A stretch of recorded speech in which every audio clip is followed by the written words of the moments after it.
with I think what are we calling this? Do we know what we're calling this? The I'm gonna call it like the Bilgewater all, maybe all, nah, not all stars. It's like I the just Bilgewater hold on. What did I label it? I winner. called it the Bilgewater Final Face Off because I think that has a nice Oh, ring there you to it. go. So we're gonna That call makes sense. this. We're gonna Bilgewater call this final face off. the Bilgewater Final Face Off. It's the two teams that won from the two different Bilgewater team. The two different Bilgewater bracket formats facing off. It's going to be team Surgical Precision with Dean, Albert, Omar, Kage, and Sam S. And then Draconic Flame, which is Lispy, Dracar, Draco, Kathy, and Jeremy. I don't know if they're in draft yet. Let me double check. They are in draft, so we're just gonna They hop straight into just it. be starting now. Yeah, we're just gonna hop straight into the draft here. Aqua Team is going to be banning out Zed. I believe Dracar is a really good Zed player, so I think keeping him off of it is pretty good. I know Los Tritonas had just played the Zed jungle in their games today. I don't know if anyone watched that, but I think it's a fair ban.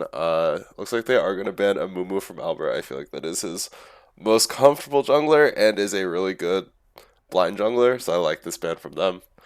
And then Ali's singed. That champ's good. Nothing really else needs to be said.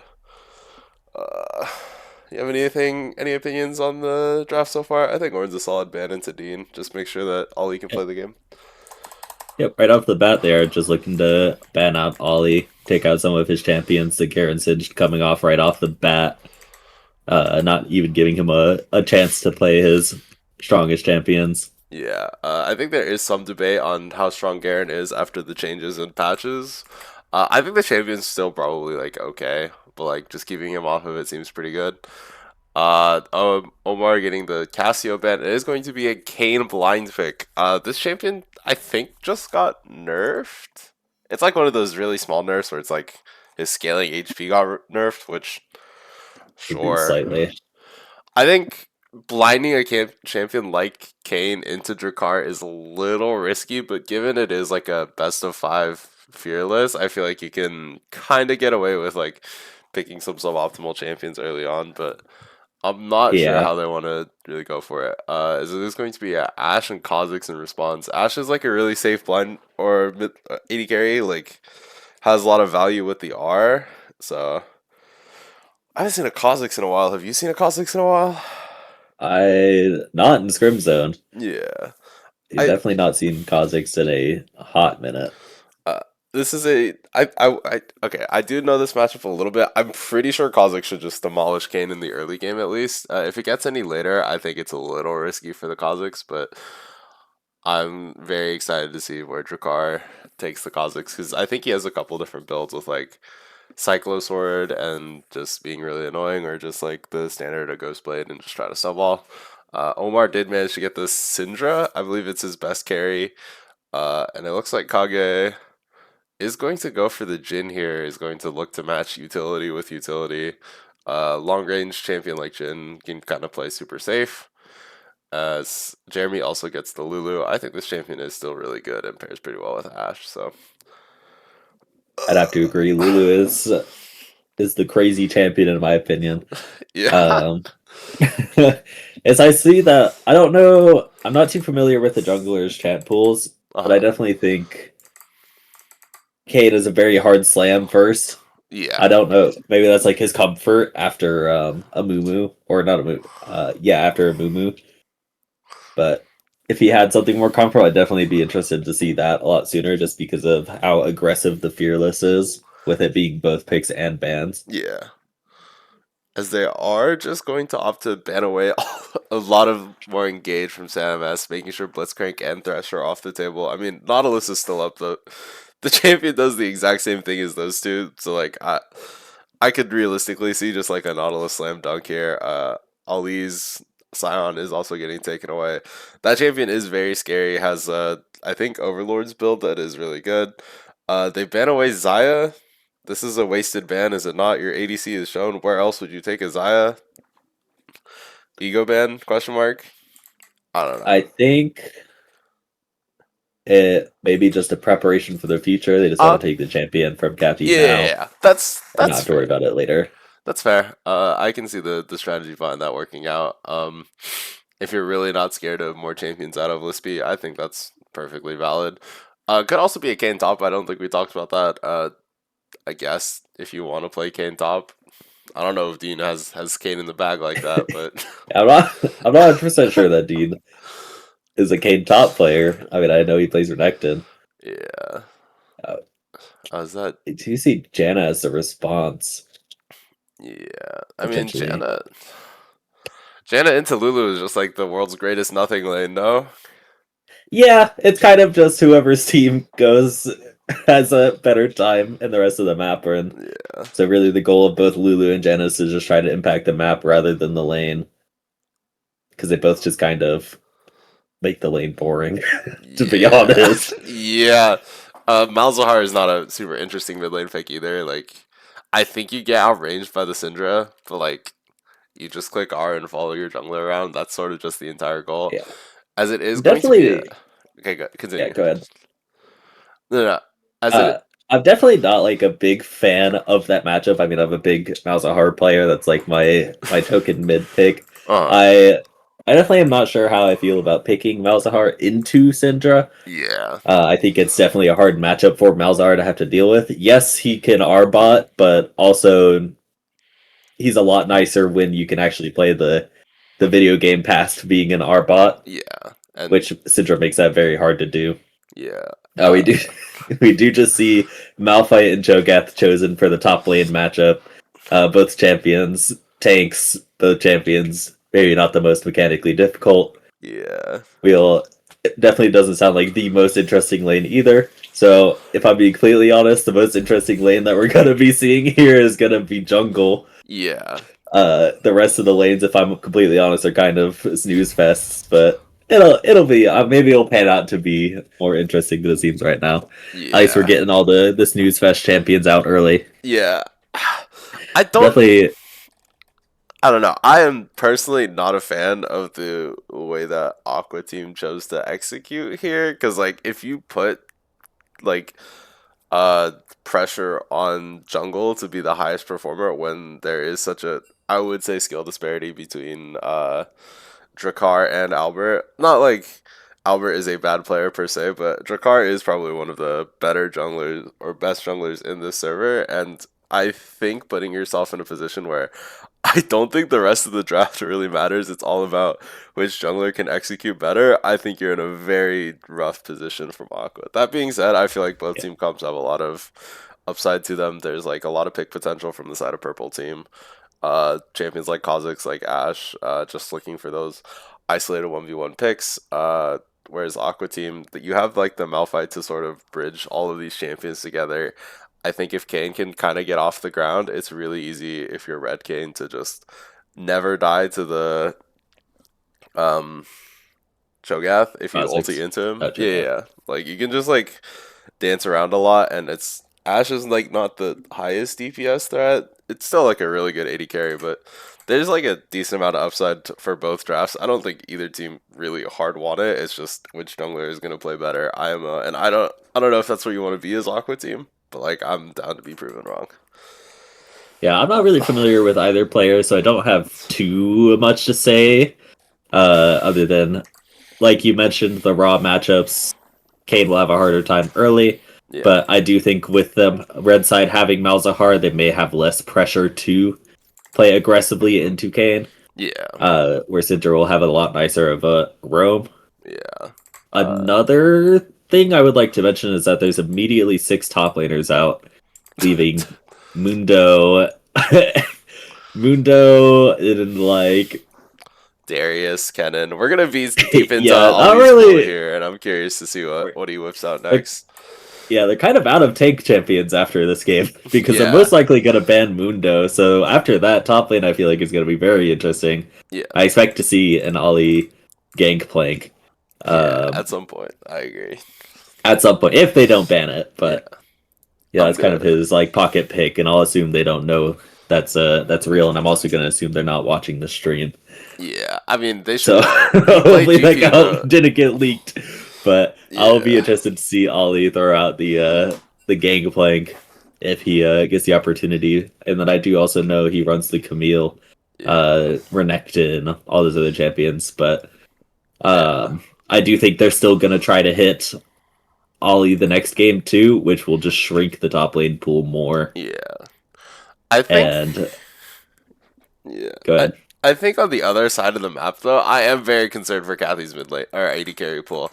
I think Zaya and Ash are her two best AD carries, obviously, and like those are two are already off the bat. I think her next best, as a person who's played with Kathy AD carry before, I think her next couple best champions are going to be champions like the Ezreal, champions like the Jinx, kind of. I'm not sure, but like I think one, I think you do kind of draft yourself into a corner here when you uh close the like number of 80 carries that Kathy has. We might see her on some like mage picks like the Seraphine, like the Lux 80 carry.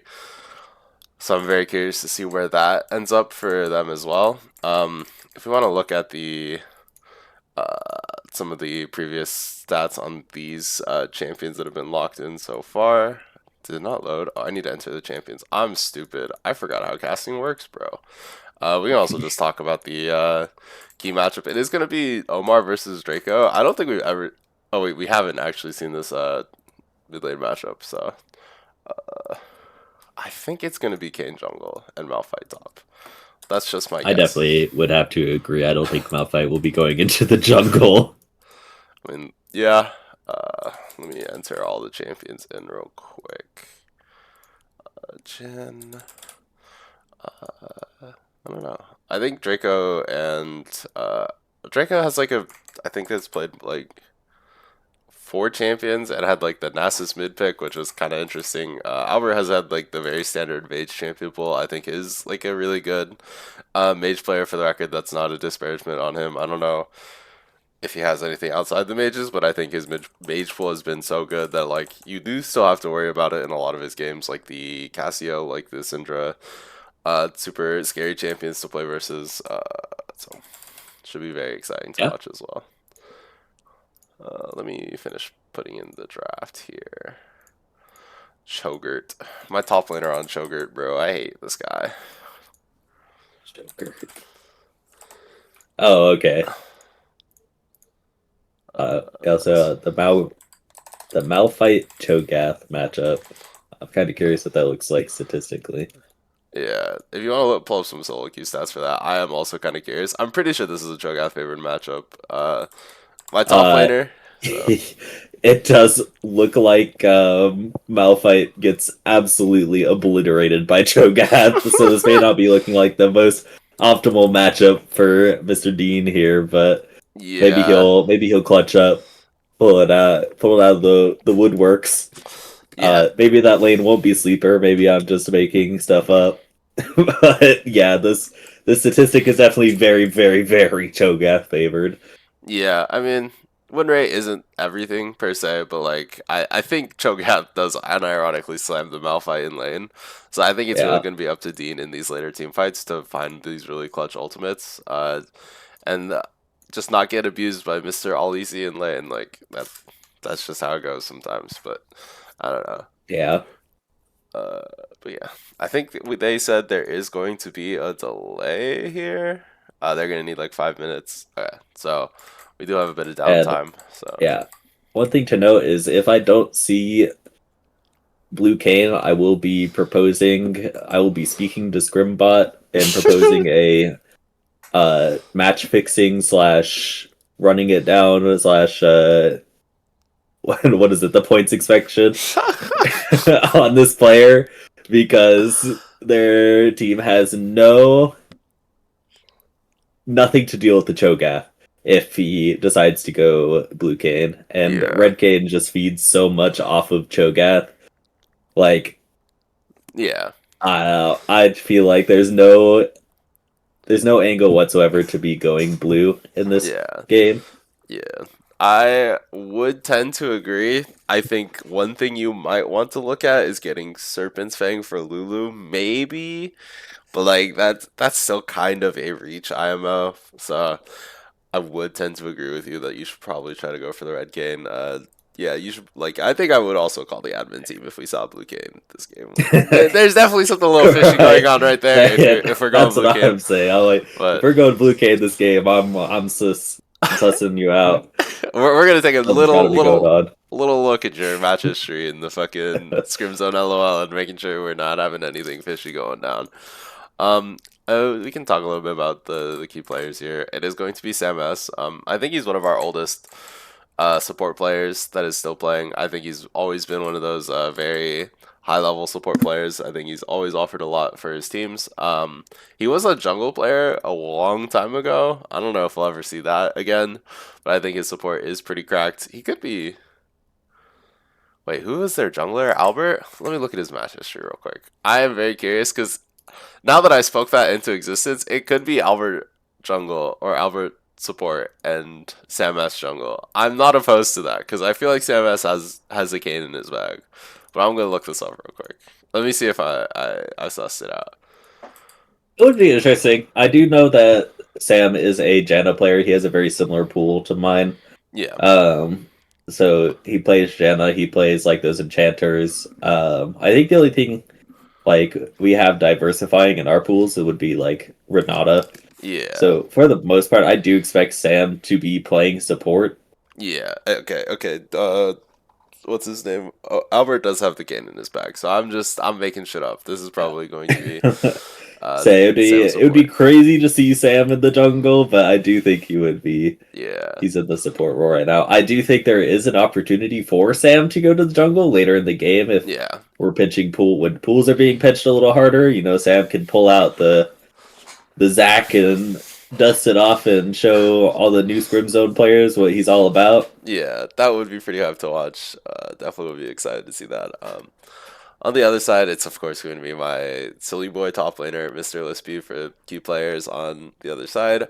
Um, we've all talked about how his pool gets pinched, but like, bro was whipping out the Darius in Game 5 after everyone had banned like 20 champions out of him. So I'm very curious to see how deep we're gonna go here, but definitely a very exciting player to watch. I know this is probably like the most snoozer lane ever created by God to like put us to sleep in game one. Like it's Cho'Gath versus Malphite. Nice counter pick, bro. Congrats, man. You can read a fucking counter pick website or like the u.gg and like look at top counter picks. Thank you. Good job, Mr. Ali. But he is still a really strong player individually. Tends to have really good macro play, so I'm really excited to see how this game goes. We can also look at the past performances here. This is Lispy's first time on the Cho'Gath. We have a couple of first times here. Drakar's first timing the Kha'Zix, Draco's first timing the Malzahar. Kathy is 3-9 on the Ashe. I don't think that's all her fault. Ashe is not like a super hard carry champion, so I don't know if that's entirely indicative of her skill on the character, but is still a little rough to see. Jeremy 2-0 on the Lulu. This champion is quite good, and he is quite good at it. Sam is this KDA on Janna is disgusting, by the way, but only 3-2. Oh, I'm definitely hoping to see Sam build the staple Janna build, just the Moonstone into Magi's and just run the game. Yeah, that would be hype to see. Definitely a lot of this champion is like secretly I feel like a carry champion. Like you can do so much on this character just by being in the right spot. Oh, And Janna can be just she has so much potential. I mean, there's a reason she's just permanently OP and yeah, solo queue and whatnot. Like, you can't definitely have an enchanter like that can just carry games on her own. definitely super excited to see his performance on it. Kage is also has a disgusting KDA on That's a this gen. monstrous KDA. Holy ten While point also being thirty 1-1. three. Yeah, that's crazy. But definitely excited to see his performance here as well. Omar is 6-4 on the Syndra, very positive win rate. 2.8 KDA is nothing crazy, but and Albert is 0-1 on the Kane, but this is like a 1 game sample size, so we don't really care. But yeah, Yep. if we want to look at the matchups in previous season records, don't care about overall records. Oh my gosh, this is just for the champions, right? Is this matchups? Okay.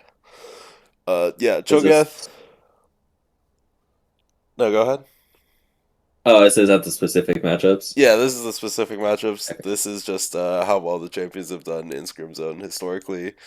Uh, I don't think this is particularly interesting for Fearless, but maybe we'll come back to it later. Malphite is currently down in the Cho'Gath matchup in our server, so this makes a lot of sense. We did just see the It we is did the just counter talk about pick. it, but I also think it is definitely mentionable Jada to Lulu. All oh my the wins lord, being on Lulu. that's I think it's crazy. very funny, but I don't find it too surprising because Lulu can be very annoying for Janna. But I also believe in Sam S. Yeah. It's like I would say it's like easier to pocket like a 180 carry on Lulu, and like I think Scrimson has historically been really good at exploiting just pocketing one player. I think that's like a thing Yeah, that has come up a lot historically. So I think that's most of where that comes from. Ash has dunked on Jin in the past. Holy moly. I guess Ash is just the more useful long range AD carry, right? I think that makes a lot of sense. Uh in scrims, at least, Malzahar has beaten Syndra. This is like a one game difference though, so I don't know if you really got to take that much into it.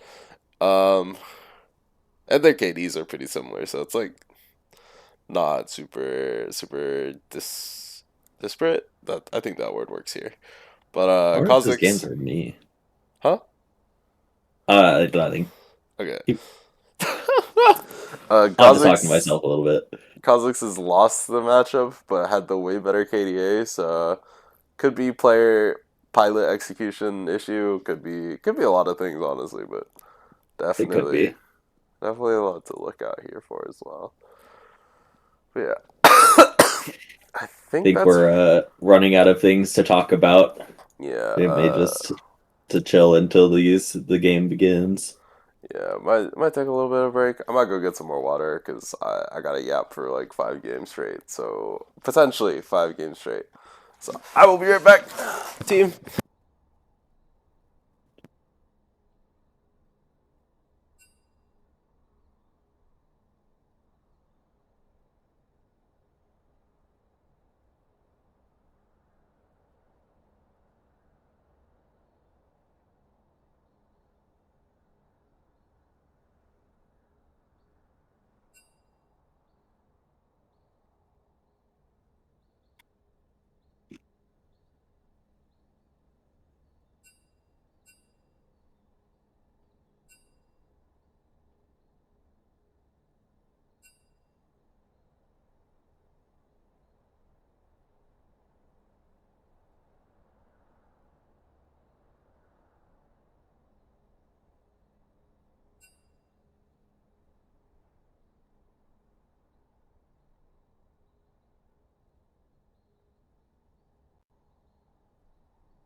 Well, I'm back.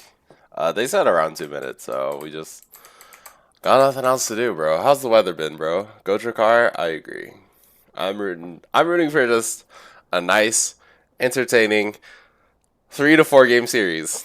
I'm not asking for 5, bro. I don't want to be here all night, but I think nice 3 to 4 games. We're chilling, bro. Thoughts? I think I think it would be very boring to have a 3-0, I but I agree. also think You don't want to be here for 5 games. a 5 game would be very funny. I agree. But yeah.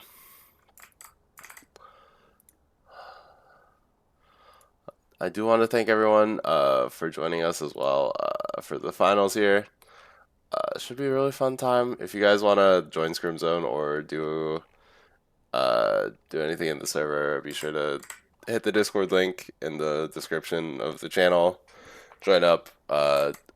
Any skill bracket. There's a wonderful point system that works very well. Lets a lot of different players of different skill levels shine in a semi-competitive environment, I'd say. So be sure to I join definitely up. agree. The point system is very lovely. True. I do think it does provide the opportunity for very high elo players to play with very low elo players. And I think it's a pretty good system. I agree. Oh my gosh, Mr. Nautical Pinata is in the lobby. We might be starting soon. I think it is also going to be hype. I think Albert's Inferno, the team, has been split up here. Two members on both teams. Should be fun to watch. It's sort of like the parts of Albert's Inferno duking it out. So, should be a fun little series. Trying to get the revenge for all the grievances they have against each other. So true. Dude, we needed Will on one of these teams so they could really get out all the vengeance, bro. Will cost them their entire season, bro. It's crazy. Uh, it's just feeling a little EP. Yeah. Hey. Far be it from me to disparage a I man wouldn't for say it being cost them EP. their entire season. I think if they were just better, they wouldn't have Yeah, to worry about it. I mean, yeah, but it does still suck to. It was unfortunate the way it turned out, but Yeah, it did cost them a little bit. Like, you can't sit there and say it didn't, but at the end of the day, they still could have played better and gotten their spot more locked in, obviously. yes. As we are going to be getting into loading screen soon, some stuff about the runes I do want to talk about. Do you think we'll see like a spellbook Cho'Gath? Do you think he'll just go for the grasp and try to auto win his lane? Um, do you think there's any Look at the adaptations for matchup. Janna as well? Okay, for Cho'Gath versus Malphite, Uh-huh. I mostly expect probably just grasp. There's no specific like value he really gets out of what's it called? Spellbook. Yeah. And like he kind of already wins the matchup, so he doesn't need like the extra summoners to fight more or whatever. Mhm. I don't really expect any unique changes between Janna and Lulu. I mean, if it's me, I'm just taking I'm saying this lane is so boring. I'm gonna take my summon Airy, my whatever the scaling rune is called, I forget what it's called. And my secondaries, I'm just taking Resolve with Second Wind and Revitalize or whatever it's called. I can't remember root names right now. It's not there's nothing unique, I think, that we'll be looking for in that specific matchup. The thing I am curious about is how Malzahar plans on getting the lead over Syndra. Yeah. I did look at some of like the previous matchups between Malzahar and Syndra. Apparently, I have actually played the matchup against Rex and ended up winning it. I Rex was on don't Syndra? exactly know how that worked out. Yeah. Okay, then that there's your answer. That boy cannot play Syndra. It's okay. He does not have a Syndra Okay. in his bag. Well, there you go. Maybe we could just hope. Maybe he's locked in Malzahar, hoping that boy cannot play Syndra. Although I'm pretty sure on the stats, that boy's That boy highest does. master champion is Syndra. That boy is a Syndra player, so I don't know. We can rely on that, but should still be really interesting. Actually, his highest mastery champion, according to OPGG, is Nidalee. Syndra isn't even on his top 5. Well, it's his top in Scrim Zone. Yeah, I think for good reason, because it's a contest. Like, we're the Syndra server. Everyone in the server and their mom plays Syndra. Yeah, so Syndra is very common.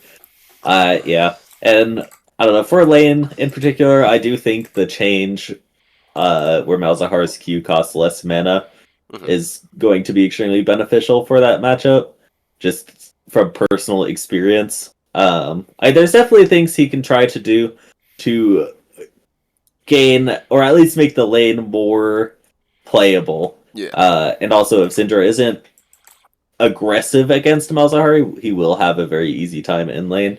Mhm. Um, that matchup is just it can be tough. Yeah, definitely. Syndra just is able to play with longer Bully, ranges, bully, so bully, bully. yeah, definitely a very spooky lane, especially for a player as skilled as Omar on the Syndra. I'm very curious because I think Draco has not played a whole bunch of mid. I think it is their second or third most comfortable role, I think, when I've talked to them. So I'm just very curious to see how they execute on the Malzahar. It is a very simple-ish champ, so I think it does sort of favor you if you know how to play it. It's not like brain dead easy, but it's like still pretty simple. So as long as you have good mid lane fundamentals, I feel like you can always be useful on this character. So Right.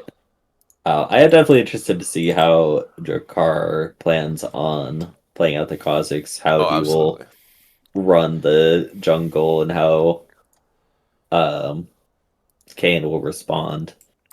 As we are getting into loading screen here, let me swap the capture here. Uh, for the runes, Cho'Gath did just opt for the grasp, so is going to be playing super for lane. Malphite has opted for the comet, so they're looking to try to poke out a little more, just not try to fight the Cho'Gath as much as possible. Looks like Kha'Zix is going to go for the electrocute, so this tends to signify you want to go like a more assassin build rather than the bruiser build, which I think makes sense. You can if you can get like a Serpent's Fang and try to neutralize the Janna, it has good value into the Malphite as well, getting the passive shield. Kind of, not really. I don't know what I'm saying about that one, but it's just like I it's. mean, I yeah, I think if you can get on top of these champions like the Syndra, like the Jhin, like the Janna, it's going to be a really hard game. And I think the electrocute makes a lot of sense. It means that you don't have to sit there and scale. You can try to play for early game, try to box out the Kane, and just make sure that his game is extra hard. So I do like the choice of electrocute here from Jakar. So right. And unsurprisingly, Janna did end up taking Summon Airy with Resolve. yeah, I didn't really expect anything unique. I will say Janna also took Heal, which I usually opt out of. I'm probably wrong for that, but I mean, I hey, we're definitely allowed am to. a very an Ignite enjoyer, but I guess in a lane like this, you don't really expect anything to go anywhere. So it Yeah, definitely makes more sense to go Heal. Um, for Syndra, it is electrocute. interesting that she decided to take Electrocute. I mean, maybe that's what she takes now. Her runes kind of change out every once in a while, but she'll definitely be looking to just do like the quick trades and to just chunk Malzahar on repeat, pull Yeah. him out of lane, and hopefully just get a lead off of that, if not killing him. Yeah, that I think makes sense. I do want to talk about the jungle a little bit. I do like that Drakkar actually bought the potion here. It is really important for Kha'Zix to try to keep high HP and then look for aggressive invades. And I really dislike Albert not having the potion here. Ironically, like I'm number one, not a potion buyer enjoyer, but like I think it is super important for this particular matchup you have the potion just so you can prevent the invade from the Kha'Zix potentially. It just makes sure that you have high enough HP that you can get out of these potentially sticky spots. But Drakkar did try to go for the invade and then decided to back out, so he is going to be a little slower on the clear here. So I think we'll have to really watch, see if that has any impact on the gameplay here. Both junglers are just going to opt for the three camps. Looks like Albert might look for the gank bot lane here. I don't know if he has a fantastic angle for it, but could also go for the blue side invade. It's half HP. Could get spotted out here on the ward, but does manage to dodge the tri-bush ward, so is going to get into this blue side pretty uncontested and manage to pick up this blue here. If Drakkar goes over and face checks, he can definitely kill, but he might be too late to get to blue. He'd have to have the read that blue buff is being contested. And he does not, so it looks like Albert should be able to get away with this blue buff pretty scot-free. Has the Janna rotating over. Does spot out the Kha'Zix, so you do know you have to bail here, but I like this pathing from Albert. It is pretty aggressive, surprisingly, and Drakkar just didn't have the read on it, so good invade by him. Let's see if he can maintain his tempo here, though, which is the most important part of jungling IMO. I definitely think it's a good like angle to try to do that more aggressive posturing like he did with his jungle. Yeah, To try to either benefit off the fact that Kha'Zix decides to invade, or be able to catch out Kha'Zix like he did, yeah. and make it so he can properly rotate along the camps while also taking his blue buff. Yeah, and we're seeing the sustained advantage that Cho'Gath can really have in this lane. Dean is out of mana, out of HP, and it is going to be really tricky. Cho'Gath is going to look for the bot lane, or topside collapse. Has no follow-up from the top laner. Alice, I'm not Alistar. Kha'Zix is here on the back end, though, and this could be a kill, and it looks like first blood is going to go over to the Kha'Zix, so... Ooh, flash? Both flashes burned. But I don't think Drakar can get it. He's going to look for the W. Ooh, the Smite W does not connect, but I like the look from him. Well played from Jakar there. Good collapse with his top laner, just making sure the Kane can't play the game. Yeah, if you would share your screen too, Oh, so I yeah. can be a little more on time. I've been watching through the stream, Oh, yeah, but yeah, I got you, I got you. Oops, my bad. one big thing I definitely was going to mention in the top lane was I was very surprised to be seeing Arcane Comet on Malphite just because of like the fact that he isn't really going to get that much value out of it because of Cho'Gath's or ability to just sustain off of the wave. Yeah, Um, if I were to look at it like myself, I'd definitely be looking to also have Grasp with Second Wind to try to be able to at least take some value from the trades between one another. It also does look like he went Inspiration second, um, which if I'm really worried about Cho'Gath, I may be looking to take like a Presence of Mind. So even going Precision, that may yeah, be a little bit of a cook, but at least it makes it so your lane, which is apparently notoriously bad for Malphite, to make it so you can at least sustain through your lane a little bit easier. yeah. Kane did look for a top lane gank here. Didn't manage to pick up anything too crazy, just grabbed some orbs. Um, Yeah, this does tell Kha'Zix though that where you are, and then Rakar has a pretty easy angle into your red side here. Really good punish. I like this proactive jungling that both sides are doing. Both are looking really aggressively for each other's camps. Both top laners do ding 6 though, and this could be really bad because Oli does have the HP disadvantage. Did just burn the ulti on the minion. Uh, Malphite should have kill pressure if he can get the mana for ultimate, but Ali recognizing that he doesn't have enough mana and just really punishing him here. Yeah, definitely also like Cho'Gath being able to continue sustaining off of the wave, and then he most likely has Second Wind alongside his Grasp, while also having Doran's Shield. So while it looks like Malphite has a lot more health for the moment he did, he really doesn't. Any Yeah, short trades they have, like Cho'Gath is just going to heal, and Malphite opted in for the Doran's Ring instead of a shield, so he just has no survivability in this lane. He's just going to get poked out on a repeat. yeah. Yep. As not much else is really happening on the map. A pretty slow game so far for both teams. Kathy did opt for the Berserker Greaves first on the Ash. Drakar is starting up this dragon. Has a decent amount of prio mid lane. We don't know where the Syndra is, but is just going to TP back to lane. So this should just be a pretty free pickup for Drakar here. A little bit of extra lane sustain for his teammates. Should be pretty nice. Getting that onto Cho'Gath sounds amazing for the side of red team. So definitely in a pretty good spot. As very curious. Did fuck up the smite, but happens to the best of us. I'm curious to see what evolve he goes. So he has opted for the Q evolve. This is pretty standard for Kha'Zix players. Gives you a lot of dueling power. Doesn't give you any damage. I know it seems counterintuitive, but it does not give you any extra damage. It just gives you a bunch of extra haste on your Q if you get it ISO, and it also gives you bigger range on your Q as well. So should be really good for making sure that Kane cannot duel you as long as you play around Kane getting red form or not, as both sides are looking potentially for like a 3v3 around the grubs. Dean did get the wave pushed in, so is going to look for it, as red side has not been able to get there first, so blue side has started the grubs. Sam is up here as well, so this is going to be a 4v4 or 3v4 for the grubs, and it looks like red team is just going to give it. So Yeah, so right off the bat, you do see Sam rotating really well. It's kind of like what I mentioned. You and in this lane, in the bot lane, you aren't really looking to make any plays in your own lane. You Yep. want to be at those grubs. You want to be at those objectives. You want to be helping your jungler, because you're not gonna get anything done in your own lane Uh, without jungle assistance.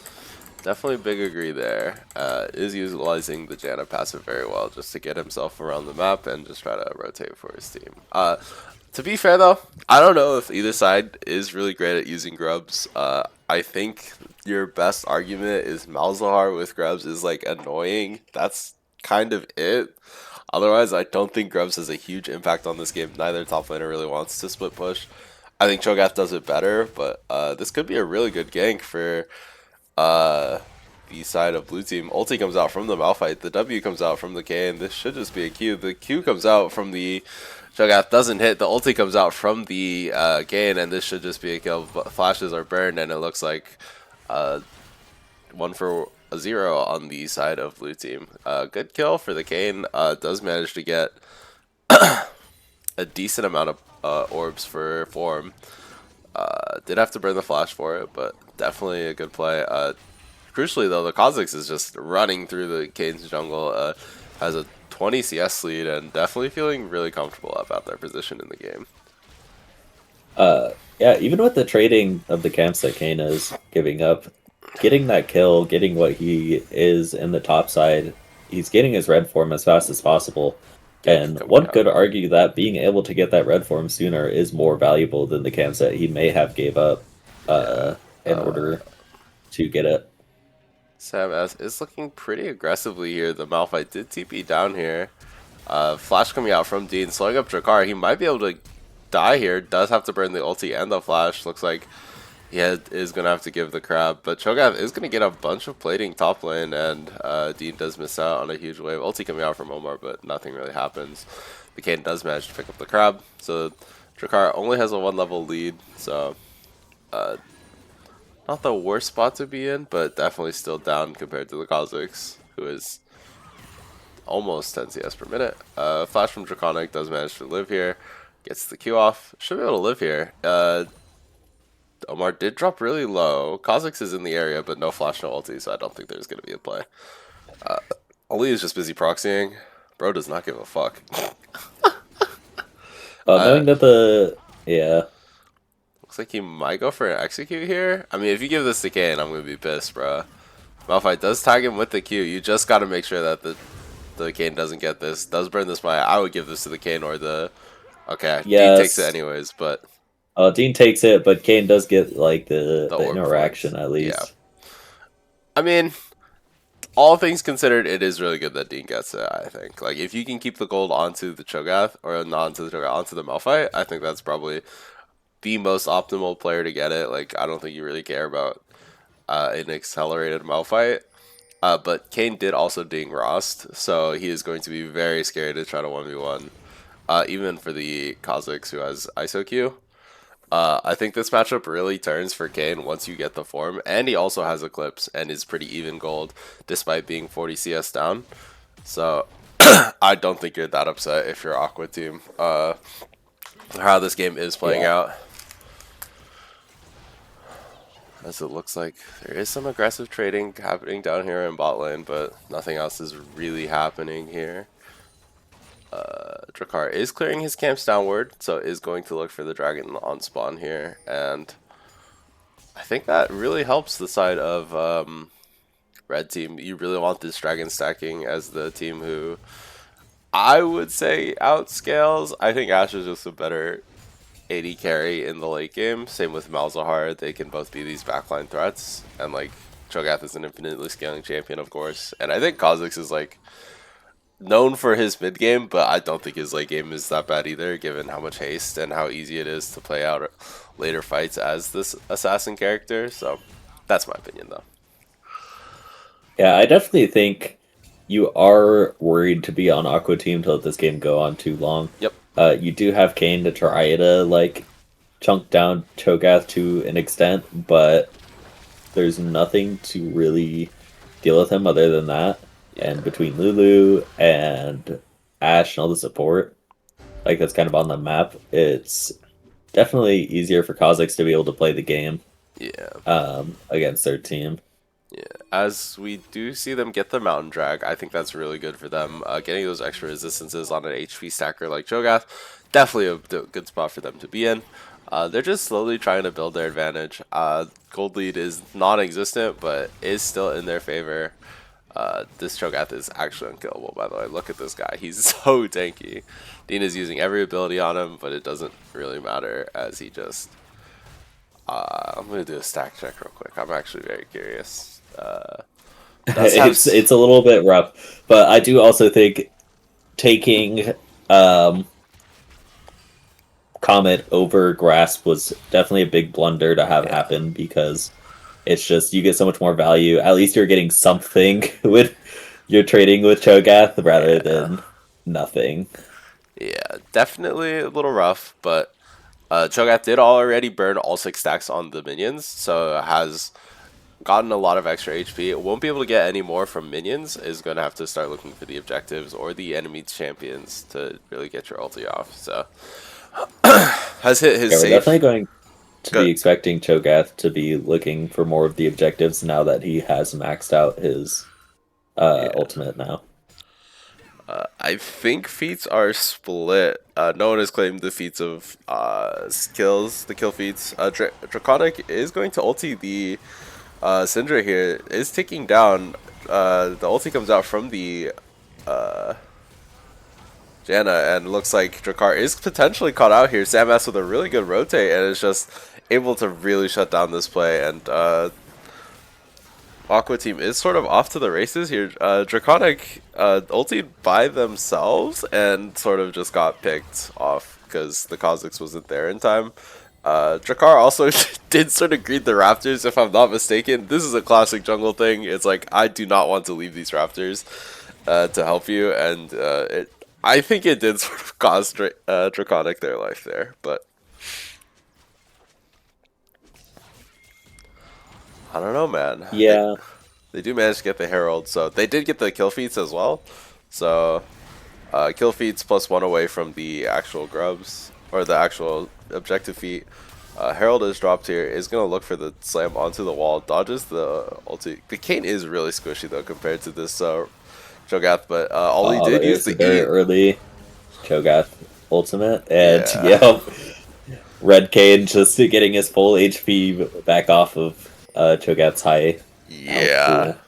But really well played, and you're just seeing that Dean and Albert are just on the same page this entire game. So I really like their play here from them. Yeah, it's definitely interesting to have like the jungler play so aggressively up towards the Dean to try to punish Ollie. And yes, Albert is losing some of his camps, but they are also pushing behind what I believe to be a very potent problem in the later game. So I'm surprised to see Ooh, Drakkar ulti not coming out from played just so Kathy aggressively. connects onto Sam, and they do manage to get a really good pick. Well played to bot lane. Good ulti usage from Kathy. So Drakkar and his Raptors, I agree. No, this is every jungler though. You asked me to drop Raptors to go fucking help your team. I'm not doing that shit, bro. Ain't no fucking way, bro. I need to finish those Raptors. The 10 gold, bro. You don't get it. Ooh, Drakkar does potentially have Albert here. Does have the W evolve. Albert does manage to drop into the camp again. Gets the Eclipse Shield, and the ulti coming out from Omar here does manage to pick him up, and a really nice play from the side of Aqua team to shut down Drakkar, constantly looking for these invades, and that's sort of the risk you take. You can get picked really easily. So Yeah, and unfortunately, that point of like the Malzahar between Syndra is gonna always have the first roam yeah, in the state of the lanes right now. yeah, yeah. Lispy did manage to grab the first tower, or no, did manage to grab the tower from top lane, so has freed up his lane a little bit. Might look for more roams, look to play with his jungler a little more. But you see the value that the 3 grubs does have. I know I said that the split push potential isn't really great, but like just being able to siege so much with the grubs is super useful. Samus is Yeah, going and to even contest the vision just here, but ooh, hold on a oh, second. The blast cone knocking them away. Drakkar is really looking for this aggressive fight onto the Kane. They do spot him out, trying to get away here, but is going to be running back into the Malzahar. Flash ulti coming out from Draconic, and Dracar does manage to pick up the skill. This is a bit of a chase here. Good ulti from Kathy, does manage to snipe up the Syndra here, and this should be sole point for the side of red team. And once again, this game is going to feel like red team is in a really comfortable spot with 3 dragons potentially, no smite. So if Dracar loses this, you're allowed to type jungle diff, you're allowed to say better jungle wins, etc, etc, but he does manage to pick up the Chemtech dragon, so should be a really nice spot for them. Should be able to pick up this tower as well, as a little bit of an overstep from Albert looking for blue buff here, and does manage to throw some momentum back into red team's sails here. Yeah. There has to be a little bit of wary thrown out because you definitely don't want to lose the little lead that they had before. Ooh, Kathy is looking very aggressive here. Sam looked for a pretty aggressive tornado, but is backing up here. I guess Kathy just needed to go on vacation to really unlock the power of the Ash, bro. I don't know what to tell you, man.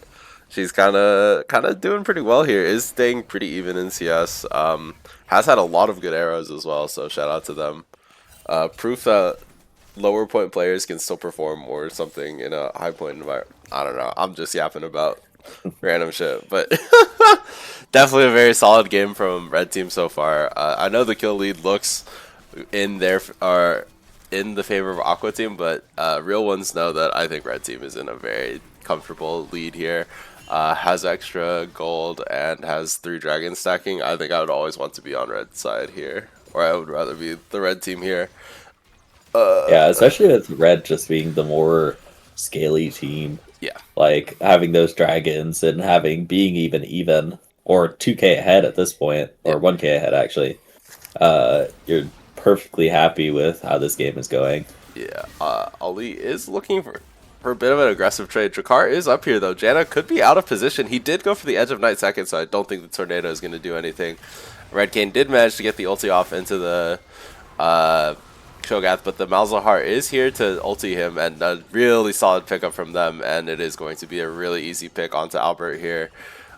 Could be an angle for Otacon here. Kathy is rotating up, so they do have the 80 carry in the position as well.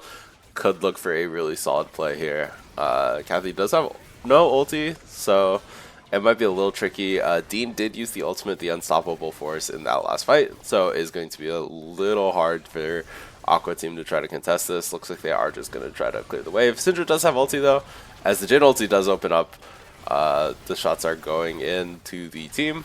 It does manage to kill Ali from a very large amount of HP, and this fight is going Aqua team's way once again. Dracar does manage to get in and get the smite off, but is going to have to trade his life here, and a really good ulti from the Jhin here does manage to just obliterate Ali. This is what happens when you build a bit greedier here on the Cho'Gath as well.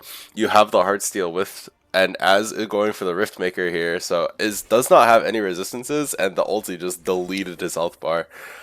But yeah. Yeah, the benefit of Jhin ult is the lower health they are, the more damage you do. Yeah. And so if you got the big health bar, he's going to do the big damage to you when you're low. Yeah. Ooh, good polymorph from Jeremy here. Is CCing up the Kane. The ulti does manage to come out here. The barrier coming out. Does manage to block up a little bit of damage. The Janna is peeling just as well as the Lulu, but not nearly enough because you do have the ADC. Kathy just deletes the Kane, and really good trade for the red team here. Does manage to pick one up for themselves here. Dracar did manage to get the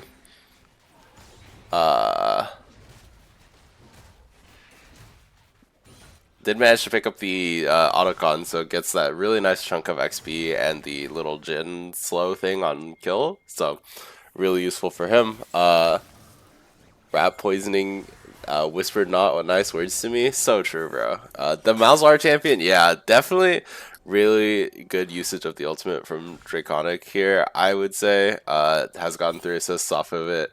A little bit rough earlier on, but definitely bringing it back for themselves. Dracar is looking for a play here, though. I think they spotted him. Do they know? They know. Does manage to get spotted by the trap, and he is just going to walk away here. I do want to talk about the Kazakhs optimization here. I do like the Edge of Night into this comp. It feels so good. Oh, arrow coming out from Kathy doesn't manage to connect, but Ali gets a nice blast cone into 4 of them and does manage to pick up the Janna with the ultimate, and you should be able to get soul point here. Dean is going to teleport into this fight here. Does have the ultimate, is looking for the angle here, but it is going to be a little risky, and looks like red team is just going to back off. Ollie is going to sit in the bush and just try to make sure that they can't really get in for free. Drakkar is here trying to chunk out the Malphite. Good knockup from Ali onto the Kayn, and a nice ulti from the Malzahar to follow up on the back end of this fight. Really good ulti from the side of red team. Dean solo ulting the Kazakhs, but just doesn't have the damage, and they're playing this so well. Ali's Qs on the Cho'Gath has been very, very nice, getting nice multi-man knockups, and the Kazakhs has been able to follow up with his team. Yeah, this is definitely starting to look very heavy in the red side favor, growing a bigger of a gold lead and getting soul. It is definitely looking a little bleak for blue side. The scaling team having the advantage that they have now. I believe at this point they may be just hoping and praying that red side makes some kind of mistake to regain their lead and win an Elder. But other than that, I don't see too many opportunities for them to make their way back into the game. I do believe they will just drown. Yeah, if they make any significant plays at this point. Yeah, it is a very rough position for them to be in. The Cho'Gath has so much extra HP. Should just feel super tanky. Has almost 6k, or is that has 5.5k with the Rift Maker completed, is getting so much extra AP. Drakkar is just demolishing them mouse side. Unfortunate pause, but it is a little unfortunate, but it does look like we have Dean coming around. We got Sam down, and so there's a chance, a hope for Kayn that he will be able to make his way through this. Yeah, definitely. I think has to burn the ulti as soon as possible. If you can get the ulti off, I think you're in an okay spot. But Cho'Gath is also here, so this could be a really easy turn from the side of red team. If the rest of the team makes it in time, we'll have to see where it lands. I do think these traded Dirk plus the pickaxe are components for the Serpent's Fang. So I really love Drakkar's itemization here.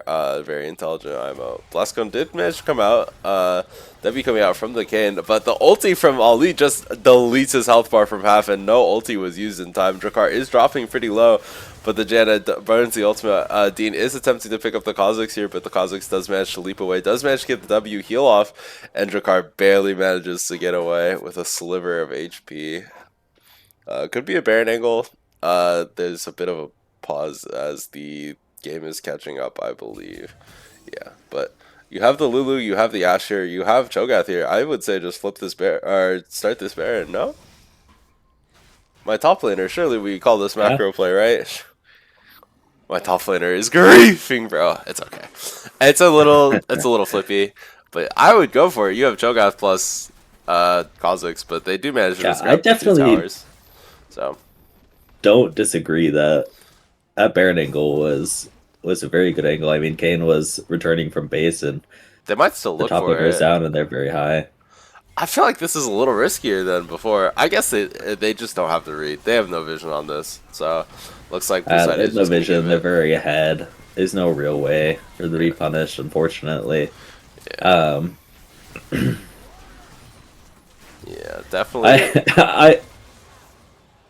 I will mention I'm very curious about Dean's build so far. He's very armor heavy when he's been matching Cho'Gath, who's very AP heavy currently. Yeah, I think it's fine. I think you can just sort of ignore the Cho'Gath lane itself and just try to itemize for the team. Maybe you could have grabbed like an extra MR item to make the lane a little easier, but I don't think the lane is the reason he's losing right now, to be completely honest with you. I think it's just you kind of let the Ashe get away with murder, and you kind of let the Kazakhs scale up for free.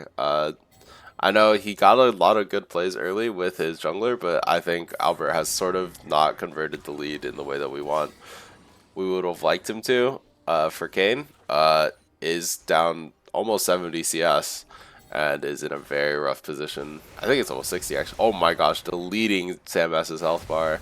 Oh, Flash is being burned here, and Drakkar is just playing this very well. Did manage to pick up the Serpent's Fang, like I was saying. I just love his itemization here. I think it's very intelligent, just making sure that the Janna can never be as useful as she wants to be. So, yeah. Unfortunately, Janet couldn't get like the lead that she wants in cleanse the coming early out. game. Ooh, the ulti coming out from Kathy does manage to snipe up that Jin, and it looks like it's going to be a furry 1-for-1 or 1-for-0 trade. Good stun combo coming out onto Drakkar though, and it is going to trade back potentially. The E comes out from the Kha'Zix, and this is going to be a 1-for-1 so far. Flashes are being burned across the board. Good flash from Albert managing to burn 2 of them, and Ali is just in the side lane. Did manage to pick up the tower, I believe. Did not grab the tower, but is just doing. They're doing a little bit of 1-3-1 trading for the ADC. I guess is fine here. Kane is looking for the trade here. Ulti comes out, does not manage to kill him, but dealing so much damage as the Kane is forced to base here as well. Yeah. This Cho'Gath might be a little invincible, tiny bit, tiny bit. Yeah, unfortunately, with Kane falling as behind as he did, there's really nobody to deal with Cho'Gath, so he's just going to become a monster. ADC headphones died. Kathy. Too much vacation time. Forgot to charge your headphones, I guess. Yeah. I do think Kathy is kind of being an unsung hero in this game. Has been super consistent in the spot lane. Has just hit a lot of arrows. Has been super useful on the Ashe. So big shout out to Kathy. I think they're playing this game phenomenally. So we'll play to them. Yeah, Kathy has definitely been landing very, very nice arrows, getting people caught out, like doing exactly the role that you want to follow as Ashe. It's definitely helped her team a lot. Yeah. And honestly, she's been pumping out the DPS too. Just watching her like beat up everybody that's in her face. Yeah. Definitely a very good performance from Kathy. I don't know. Just I think Drakkar, while has had a really good invade set of invades, getting himself super far ahead, I don't think he's managed to convert all of his gold into, or not gold. I don't think he's converted super hard in terms of like KD. Like I think he's done a lot of damage, but like has always had to go 1-for-1 to make sure that his ADC lives. I think Kathy is really utilizing the pressure that he has been generating in these fights very well. So I think they're just playing super well together as a team. So right, but also I'd like to remind everybody that this is a fearless draft. Yeah. So this may be like their strong hand, and Yeah. after this game, they may have the potential to just have their games totally flipped on them based off of champ pools alone. Yeah. Kind of like you mentioned, Kathy's 80 carry champ pool may get pinched like in a couple of games, or even just after the next one if they choose to ban some more 80 carries. They could even try to pinch Lulu. It's Jeremy, right? Yeah, it's Jeremy. Yeah, they could even try to pitch like Jeremy's full because, to my understanding, I'm pretty sure he's more of an enchanter player. Yeah. And so you could definitely look to like take out the Soraka, take out the Sona, and force him onto something more engagey. So there's definitely still opportunity for like this to go either team's way. Yes, it's definitely very purple favored right now, but it can be flipped just off of like how strong each pool is. Yeah. I think this is like the unique strength of the Fearless that we have set up. Like, we are going to get super deep into the champion pools. I know there are some arguments like Fearless is really hard, or like doesn't really show champions that pros are actually practicing on. But I think that's like kind of a fake argument. I think it's really interesting to see pro players having to learn more of the roster, learn more champions in League of Legends, and I think it's going to be kind of interesting in a server like this where I think a lot more picks are viable than something like pro play. So very excited to see I definitely where we go from there. Yeah. But I definitely agree. And if we're gonna pivot like a little bit into pro while they're paused, I am of the argument that the Fearless is fantastic for pro play because it just adds so much more variety and interest to watching. Like for example, nobody liked it when Smolder was strong, and every single game was just Smolder's Smolder Airy. versus I think it was whoever, Airy. or Zeri. It's just like it's the same characters over and over and over every game, same bands over and over and over again, and it brings a lot more like variety to watch, to deal, or to enjoy, if you will.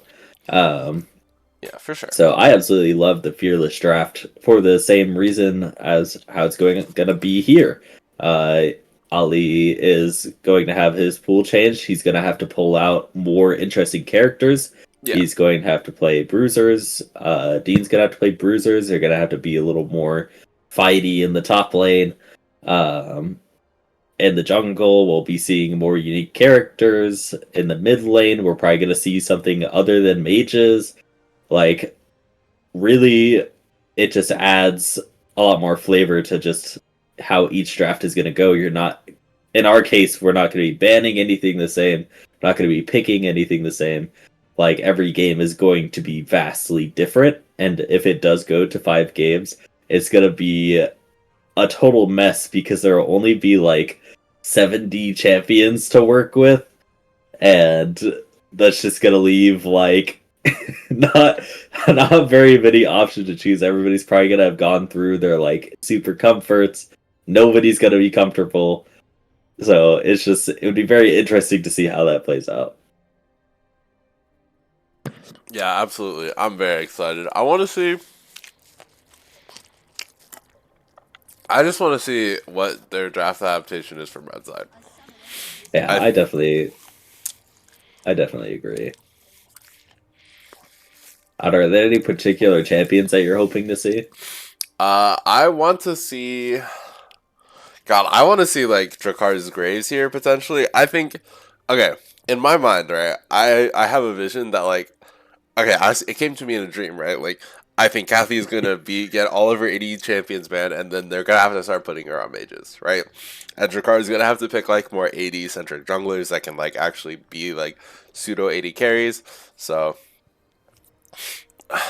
I Yeah, I saw a vision from the future, and I see Drakar playing Kindred and Graves.